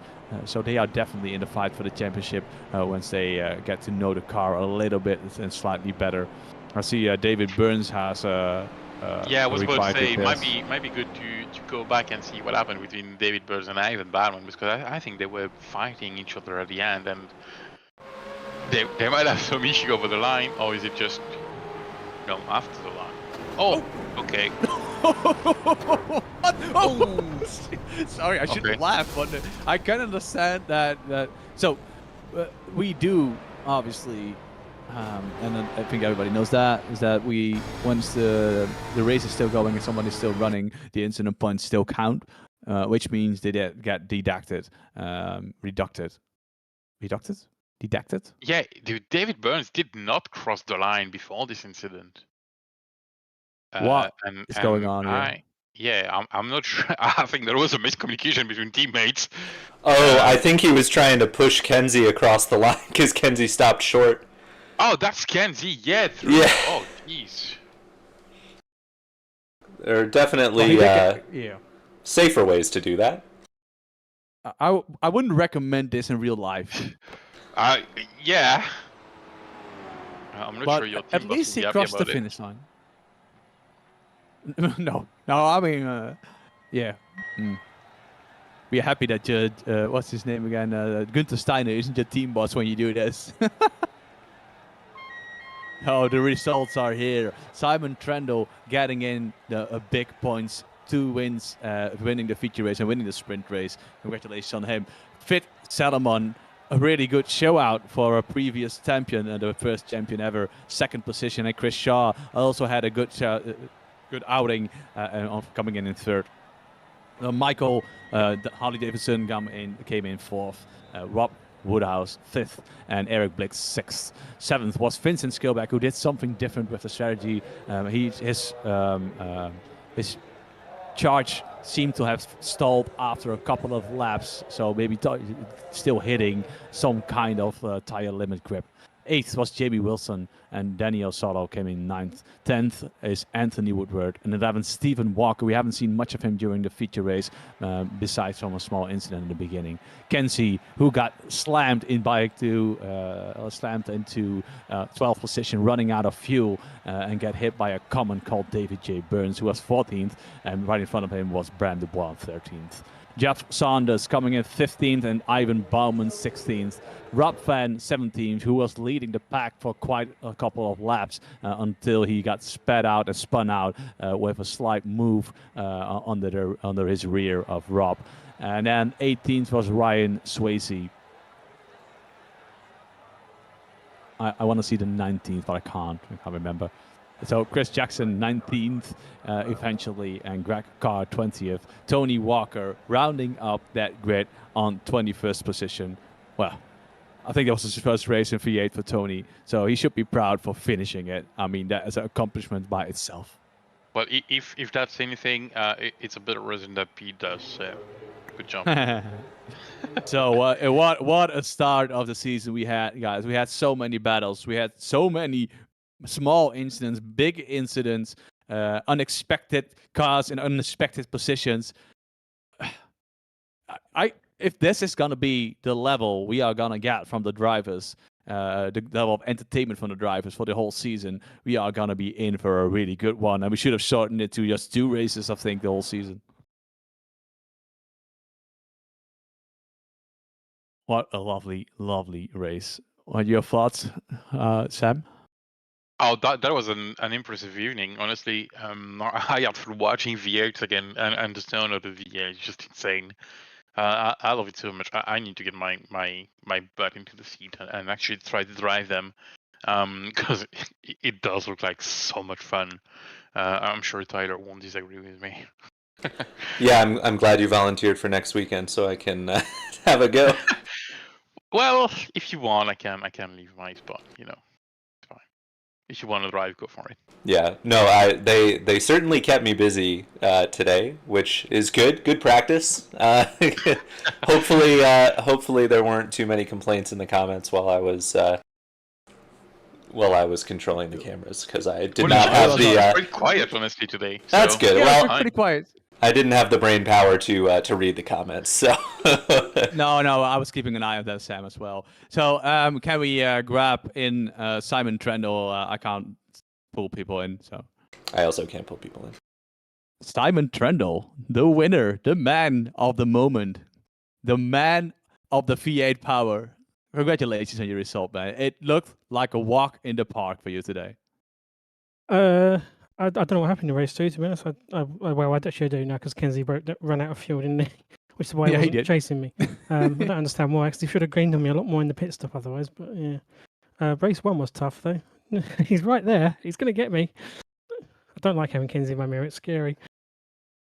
at the end of the first race, you saw it seemed like you had some overspeed on him because he was very close in the middle of the first race, and then suddenly the gap was about 1.8 seconds at a certain point at the end. Yeah, I don't know. I don't think I found any speed. I think I maybe stopped making mistakes, which maybe helped a little bit. But yeah, that was an unexpected result, and one that I don't think will be repeated because there are plenty of people in this who, on their day, can challenge for those wins. So we saw you coming in the first race. In the feature race, quite early. We assume that it was to avoid the traffic, right? It was to pass Vit and use the fact that I had a gap between me and Kenzie. Because if I stayed behind Vit for another lap and Kenzie pitted, he would have jumped me. So yeah, it was a case of I pit now or I give Kenzie an advantage. Yeah. So and on the pit, yeah, exactly. So Kenzie overshot his pit box and then underfueled the car. Just to right. Okay, it makes a lot more sense. What was happening? What was going on? So, yes. Yeah, so I did say to Jamie, it's very quiet up here. That's quite nice. It's much more relaxing than I thought it was going to be. It looked like a Verstappen win, like just cruising around, especially the second race. No. No, it wasn't. Okay, so so Phillip Island, it seemed to suit you very well, and I think that starting this is a really good position to be in to go for the championship. Are you able to do all the races? I expect so. They might change. I might miss one, but there's a drop week, I think, isn't there? So just one drop week. Yeah. So yeah. Not for you. Should make an. Oh, okay. I've got to do all of do my points only count for half? Does that apply for Kenzie as well? No. Kenzie gets double. Oh, damn it! I even knew this was coming. Bias. You should check the end of the race how Kenzie got over the line. Just check that. Oh, sideways. Wow, just check. I mean, I don't want to spoil it. Just check it. Right. Okay. So, anyway, a really good start from the season, Simon. Congratulations on both wins. Very good result in the beginning of the season. A good way to start it off. Thank you for turning up, and thank you for getting Jamie a black flag again with starting. So it's the second time he got a black flag in 3 races. So I just want to keep mentioning that. So that was lovely. Yeah, this time his finger slipped off the button this time. That was his excuse. Excuses. Oh, good to see that you've driven this car enough. This is a typical Jamie start. Well, you say that, but you see you're starting race 2. Well, yeah, it was pretty good. Anyway, congratulations on your wins. From that one, Jesus Christ. Is there anyone you want to thank or give a shout out to? Yep, you guys for doing the broadcast and whatnot, because obviously we know how difficult this season was to get off the ground. So to see a healthy field and whatnot was and thankfully the rain held off, because otherwise I think there could have been even more chaos. It was enough fun without it. I hoped it was going to rain, but yeah, it was a little bit of a struggle to get the V8s going. But with people stepping in, like Tyler doing the cameras, and Sam also now, and Pete explaining everything to him, it was. I think that we are still happy to be in the position where we are in now, and we love that we still got a good grid size. And remember, there's still a free sign up available for Chris Jackson, from Chris Jackson. Has no one claimed that yet? That's just no, not yet. Someone will. Okay. Well, thanks for turning up, Simon, and again, congratulations on your win. And I hope to see you in 2 weeks. Watkins Glen. Lovely. Bye. Bye. I can't move you. I can't move him, Sam. Sam, I can't move him. Okay, I'm gonna do it. But well, who did it? Someone did it. I didn't. Okay, sure. Wobbly, you're just No, anyway. I can't pull him. I'm trying to pull in fit, and I mean I've been right in every other Discord I ever, so I know how to. I think I can do it for the live booth, but not for the interview waiting room. Okay, I think that's the issue now. Yeah, I can't do both of them. So anyway, okay. Sam, can you pull in fit? Yes. Welcome to the booth, Fit. Hello. Good evening. Good evening. So Tyler, have you any questions for Fit? Okay. Hey, Vit, a great showing from you today. We heard before the broadcast that this is your first league race in, what did you say, Wobbly, like 10 years? So 2016, first season of V8, he won the championship. He bipped it from Tony Klosterman. Well, there you go. So, really, really strong showing. Seemed like you had some really good battles there in both races. Yeah, I had, and sometimes I wonder how we survived those. It's certainly. I guess I'll ask how familiar are you with the Gen 3 cars? Have you gotten much practice before this race? I've been racing the official races and strength of field for European time slot since those cars came out. Oh, very good. So, definitely familiar enough. It seemed like there were quite a few close calls between you and Kenzie and Simon and who else? Rob and Chris. You all had some really close battles there. Yeah, we did, and it's nice racing when we can trust each other. Yeah, absolutely. So I don't have, obviously, second in race 2 with Kenzie running out of fuel there. Did you know he was about to run out, or was that a surprise for you? Yeah, I've noticed like on the second last lap that he's starting to feel safe a lot, and I knew that that's my chance. Awesome. And I don't have your race 1 results in front of me. Did you finish 5th or 6th, it looks like? I believe I was in 5th. Yeah, so... 4th. Yeah, 5th. So a strong showing in both races, good points. So are you going to be able to make it to all the rounds this season?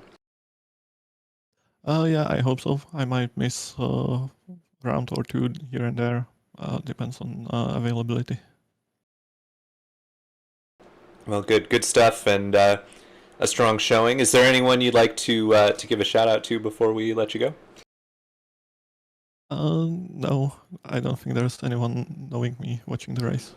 Okay, very good. Well, thanks for signing back up, Fit. It was great to have you, and some great racing today, and we'll see you next time. Yeah, thanks for organization. Thanks for coming in, Fit. It's good to see you signing up, and it's always good to see. How did you pull him? I already pulled him. Sorry. It's always good to see. Sorry, it's always good to see a previous champion, especially a long-time running champion like you yourself, coming back in. So if you can spread the word, there's definitely more spots available in the league. So congratulations on your result again, man. Well, I just pulled him. I think he was gone because I removed him. Yeah. Oh, it doesn't matter. So welcome to the booth, Rob. Hello. Hello. So how is the murder on our teammate Rob Van? Yeah, boo. Boo.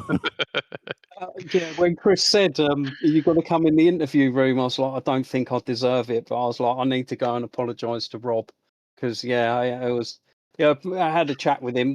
He'd got a little. I was sort of like feathering the throttle behind him to try and get the run. He then got loose. By the time I realised he was loose, I backed out of it. And then I just got slammed in the rear. And next thing you know, everyone's like, whoa, whoa, whoa. It's like, yeah, carried on. So it's like, it's frustrating. I'm a little bit, gutted, to be fair, because I normally, don't get caught up in that sort of stuff. But yeah, I did tonight. It's You killed me once on Sebring. Did I? Yeah, you released the blitz. So I remember everything, man. Oh, okay. I never got a sorry from that. No, man. It looked quite hectic when it happened, and you could definitely tell that it wasn't on purpose, and just spiraled out of control after that small. Yeah, he just got lifted up a little bit. Yeah, because I mean, we were having quite a good battle. I got to the inside at Honda, and then he got me back at Siberia, and we were toughing it out. Then the pack was on us, so it was a really tight pack when it happened, and it's just too many cars in one place and not enough room to, get out of the way. Yeah, well, I mean, it's one of those things, and we appreciate all the honesty about the incident.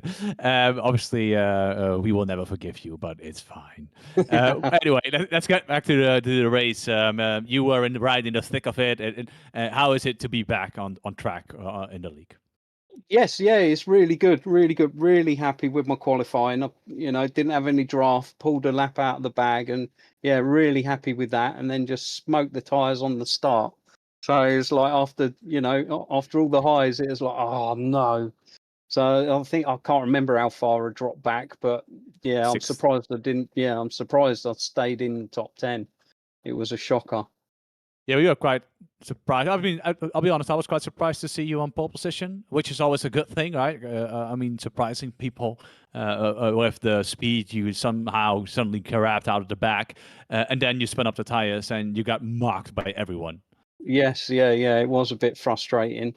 And then, yeah, I messed up in the feature race. I don't know if you saw on the broadcast, I overshot my pit box, went too far. Then I reversed up, but I didn't reverse far enough. And then by the time I realised I hadn't reversed far enough, I put it back into first and then went forward again. And then had to back again. And yeah, I cost myself about 6-7 seconds. So it's a night of, it's like the happy and sad. It's like I've done well. I've had some good results, but it's the frustration of, with everyone else's misfortune. I should have been able to get second at least in that feature. But no, I'll take fifth. It's still good points. Could have been a lot worse. Yeah, I think that you, in the end, had a really eventful night with great highs and big lows. Is that the way to describe it? Yeah, exactly. It was a good battle at the end with Michael. Michael and Eric have been doing the SOF races recently, and they're really super quick, and they've been running at the front, and we've been having some good battles. And yeah, I mean tonight, Vit and Chris, hats off to them. They were running really strong, and yeah, it's really good to see. Yeah, we are really happy with some new names getting involved in the league. That's always fun to see, and it's always fun to see how other drivers react to each other, and it gives you some unexpected results and unexpected battles. Overall, I think you all did really good, and it was a very, very entertaining race. I should definitely recommend to watch it back.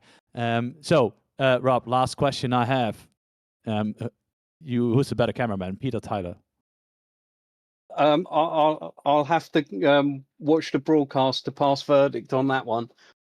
But yeah, I do have to admit, we're watching back the Pit Stop Cup race from Long Beach. That was, the picture quality and the camera work. That was Thank you, really good. Class. Thank you. I mean, these are the important questions. Well, good having you in the league again, Rob, and we'd love to see more of you, and we hope that you can keep up this pace and maybe fight with the settled names like Kenzie and what's his name again? The slow guy. Oh yeah, Simon. Super Simon. Yeah, Super Simon. Yeah.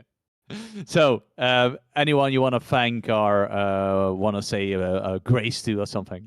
Well, starting off, everyone that's turned up, because it is a bumper night. It was really good fun, really good pace throughout the grid. You two you three in the booth. Really looking forward to watching that back. And of course, a big shout out to all the NQR guys.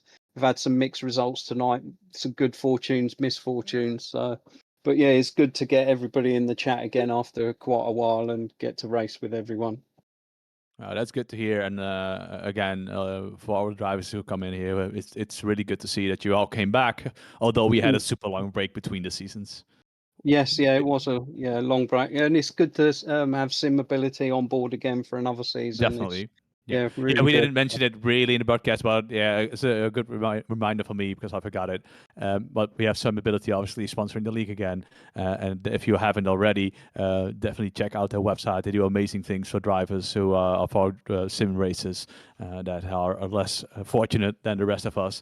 And I think that next race we definitely need to address that a little bit better, but we got a little bit swamped by every incident, I think. But again, going on tonight. It was a lot going on. So, Rob, thanks for turning up. Thanks for driving, and we hope to see you out next time, and with a better luck next time with the starting of the car. Yeah, let's hope. Yeah, I will thanks, kill you guys. if you kill Rob again. Yeah, yeah.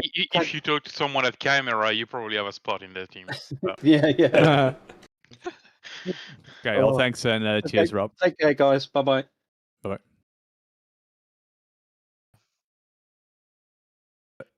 Did you try to move him as well? Yeah, I pulled myself out.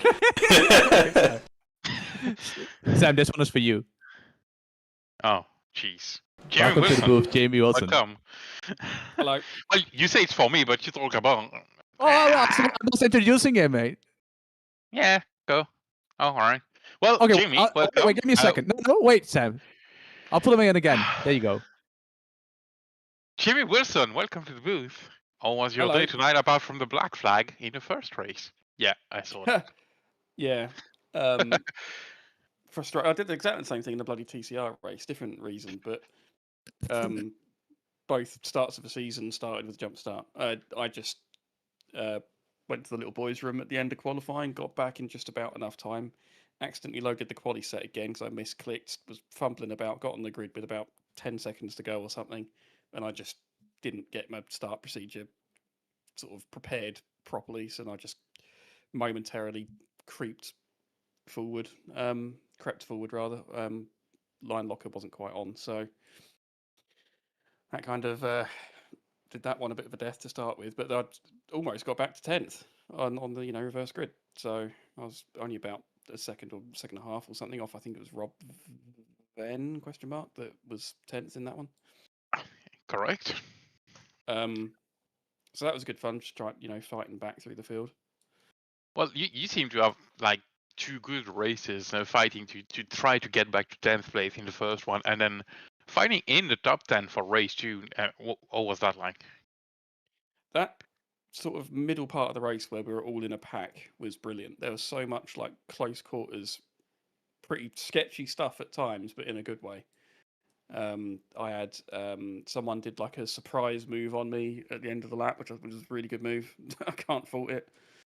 There was a lot of I think there was a point where I think Vit was defending from Chris, I think, ahead of me, sure, and got the rear end completely out of shape and everything, but we all came out of it the other end fine.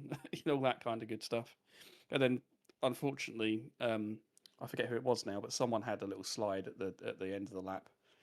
And then there was a concertina effect, and I got a bit of damage from that, and then that's what then kind of sealed my fate after that. A bit like Bob Woodhouse in race 1, same sort of thing. So I didn't have the pace at the end, but it was good fun up to that point anyway. Well, it definitely looked like fun. We were discussing this just after the race, and Tyler and I were arguing about who's going to be the next one to drive the V8 between him and I. So it's a tough choice because we all know I do camera better, and Tyler drives better, but I kind of want to drive the V8 now, so we'll see about that. But no, honestly, you had a really great evening and recovering from some issues in race 1, obviously, and the fight in race 2 was really great. What do you think, new drivers coming in? It does sounds like they're pretty good drivers as well. So, what do you think about that? Well, yeah, new and returning in a few cases True. as well. Yes. Yeah, I mean, the most impressive one for me was Chris Shaw, because I know he's not familiar with the car, and it looks like he's been driving it, for 10 years. I was just saying in the other channel that if we get a wet race, everyone else is in trouble because Chris is extraordinary in the wet. And if he's that competent in this car from day 1, then everyone else is screwed if it's a wet race. Well, thanks. It's going to be interesting. Thanks for stealing my driver of the day speech, Jamie. So I'll have to. And now that I've bigged him up that much, he can't possibly fail. Well, we'll see about that. Maybe we're gonna have rain at Watkins next time. Maybe we can bribe Pete to have some rain, and I will gladly let Tyler drive through the rain if that's the case, and I will gladly watch it from the booth. Well, Jimmy, that was a really good night for you. Is there anybody you want to thank, give a shout out to before we let you go? Yeah, well, kind of said it there, but shout out to all the new guys, and even the ones I said this in TCR as well. That even if it hasn't quite gone smoothly for a few of them today, do persevere with it because they don't. Not all the races will go like that, and the reward is worth it. And yeah, thanks to you guys. I know that obviously there's been a bit of stepping up on the BSTV side and stuff. Tyler having the crash course on the camera stuff. And that's not an easy thing to do. That's why I haven't done it. So yeah, full props for picking that up in a very short period of time. So yeah, and thanks to Simon for just continuing to show me up every time. Although All right, I did good get a better stuff. start than him in race 2. That's a rarity. I got an absolute peach in race 2. Yeah, he did mention that in his interview. I will be honest, I don't remember, but He's I annoyed will by it. trust It's him on that. brilliant. Yeah. How many black flags did you who are have you fighting? lately? Yeah. Sorry, How say many, again. how many black flags did you have in the last 4 races for starting? 2. 50% hit rate. We haven't mentioned it at all. Maybe 5 times through the 5 first minutes. On Wednesday, let's see if I can make it a hat trick, eh? Oh yeah, go on, go for it. There's no trophies though. If you want, I can send you a piece of paper to tell you, yeah, you made a hat trick on having black flag in BSTV. But apart from that, there's no trophies for it. So feel free to have a good start on the next race. All right, Jimmy. Well, thanks also to you for your time that you give for us, because it's really appreciated, and maybe not a lot of people knows, but you're really involved as well. Although you're not broadcasting, you're racing, but you're doing other stuff in the background. So thank you for that, and we'll see you. No, our pleasure, and we'll see you on Wednesday for the TCR race. Yep. Cheers, guys. See you, man. Vincent Skillback, welcome to the booth. Welcome. Hello? Hello. Oh, that's Vincent. So it was a delay, I think. That was the Australian delay. So welcome to the booth. How did you came up with the idea to do the overcut like that massively in the feature race? How was it? Interesting. Only that mid pack that everyone was having fun with, apart from me. As soon as it kind of broke up at pit stop, so I was just like, just gonna put my head down and run my tank out and see how I go, knowing that I would have better tires at the end to maybe get some moves done. So yeah. Well, it looked like you had the car under control and you were steaming and charging towards the rear of the pack. But at a certain point, it came to a stall. Were the tires falling off, or was it just you being safe? No, it wasn't so much tires falling off. It was just more so. I think I just reached the limit. I didn't seem very fast at all for myself tonight, and as soon as I got onto the back of that pack, it just stalled on me.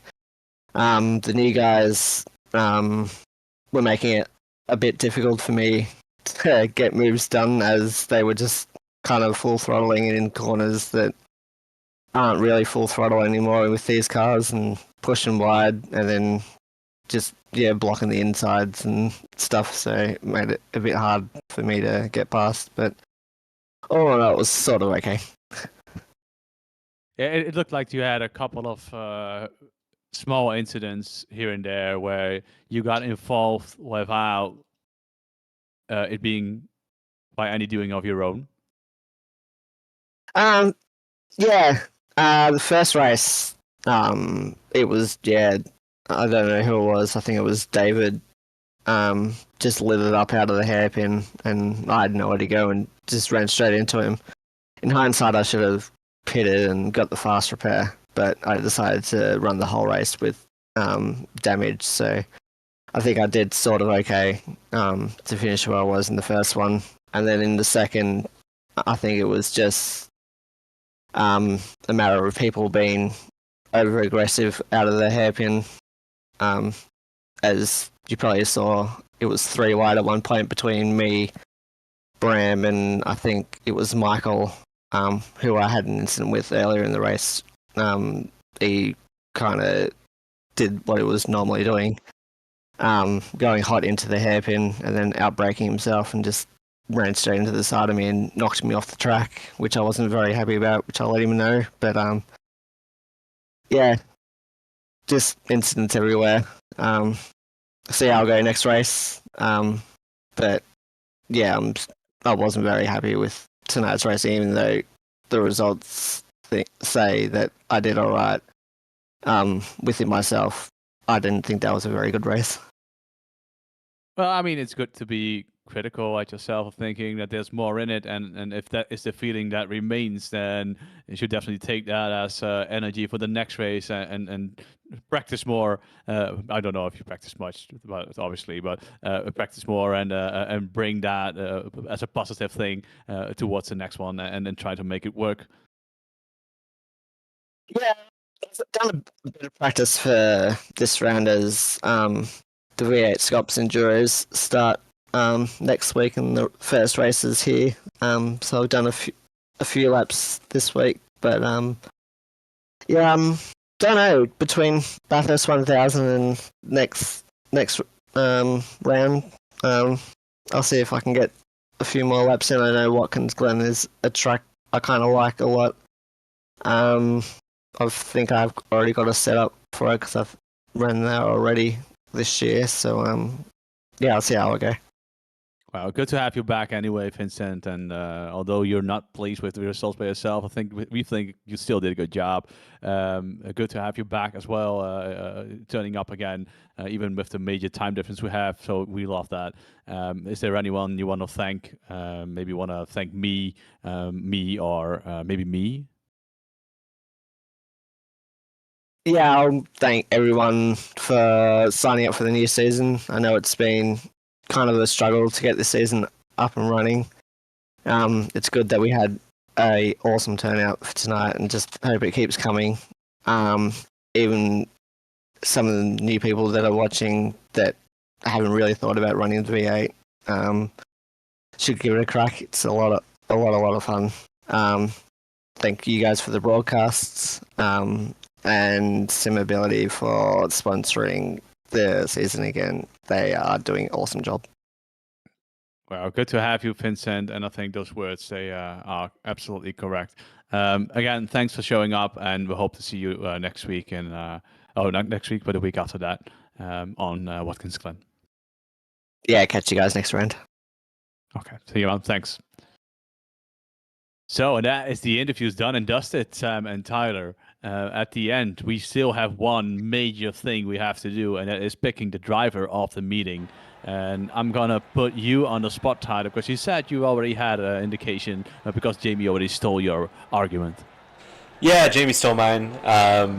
But yeah, it's Chris Shaw. We all know Chris Shaw is fast. We've all raced against him in TCRs, and he's silly quick. But these are not easy cars to jump into and find speed. And I think he had a 4th and a 3rd today. I mean, that's crazy to find that speed right away. And was racing with guys who've been driving this car for ages. So definitely Chris Shaw, I think, was the clear choice for me. Oh, that is a really good choice for you, Tyler. So Sam, what are your thoughts about driver of the meeting? Well, despite what he just said in his interview, I think Vincent drove the heck out of the car, being an incident in race 1 and then starting further back than the other guys in race 2, making the alternate strategy work. Only got back to 7, but when you look at the end result, he's right in the back from 2nd to 7th. So, yeah, I'm gonna vote for Vincent, despite what you think about his race, honestly. I think that is. I think for me that's a surprising vote, but definitely not an undeserved one. And I put some fun in it as well, and I know that Pete does this thing that he doesn't vote for winners and stuff like that. But yeah, Pete is not here, and if you win 2 races in a V8 but with the margin that Simon did, in my book, you are definitely in every time, every case, you are the driver of the meeting. That's also a nice vote. So that being said, we got it done and dusted. The first season 17, the first round is now over. We had Phillip Island in 2 weeks' time. We have Watkins Glen. We either see Sam or Tyler on track, one of them both, and me just yapping around in the broadcast. I want to say good night to you all. Thanks for watching. Thanks for turning up. And if this is the level of entertainment we are gonna get, we are gonna be in for a hell of a season. Thank you all. I'm gonna leave you in the good last words of Sam and Tyler. Which one first? Oh, you pick.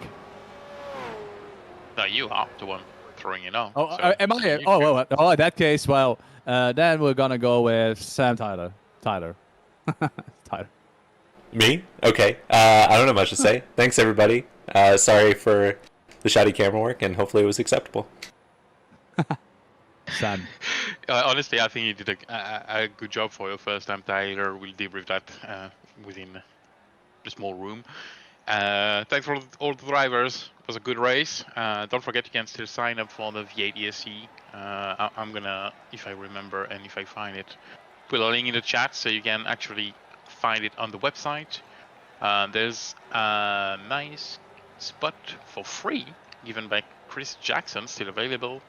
And I'm gonna finish by saying thanks to SimAbility for sponsoring the league once again. And we'll see you all Wednesday for the TCR race and in 2 weeks for the next V8 ESC race.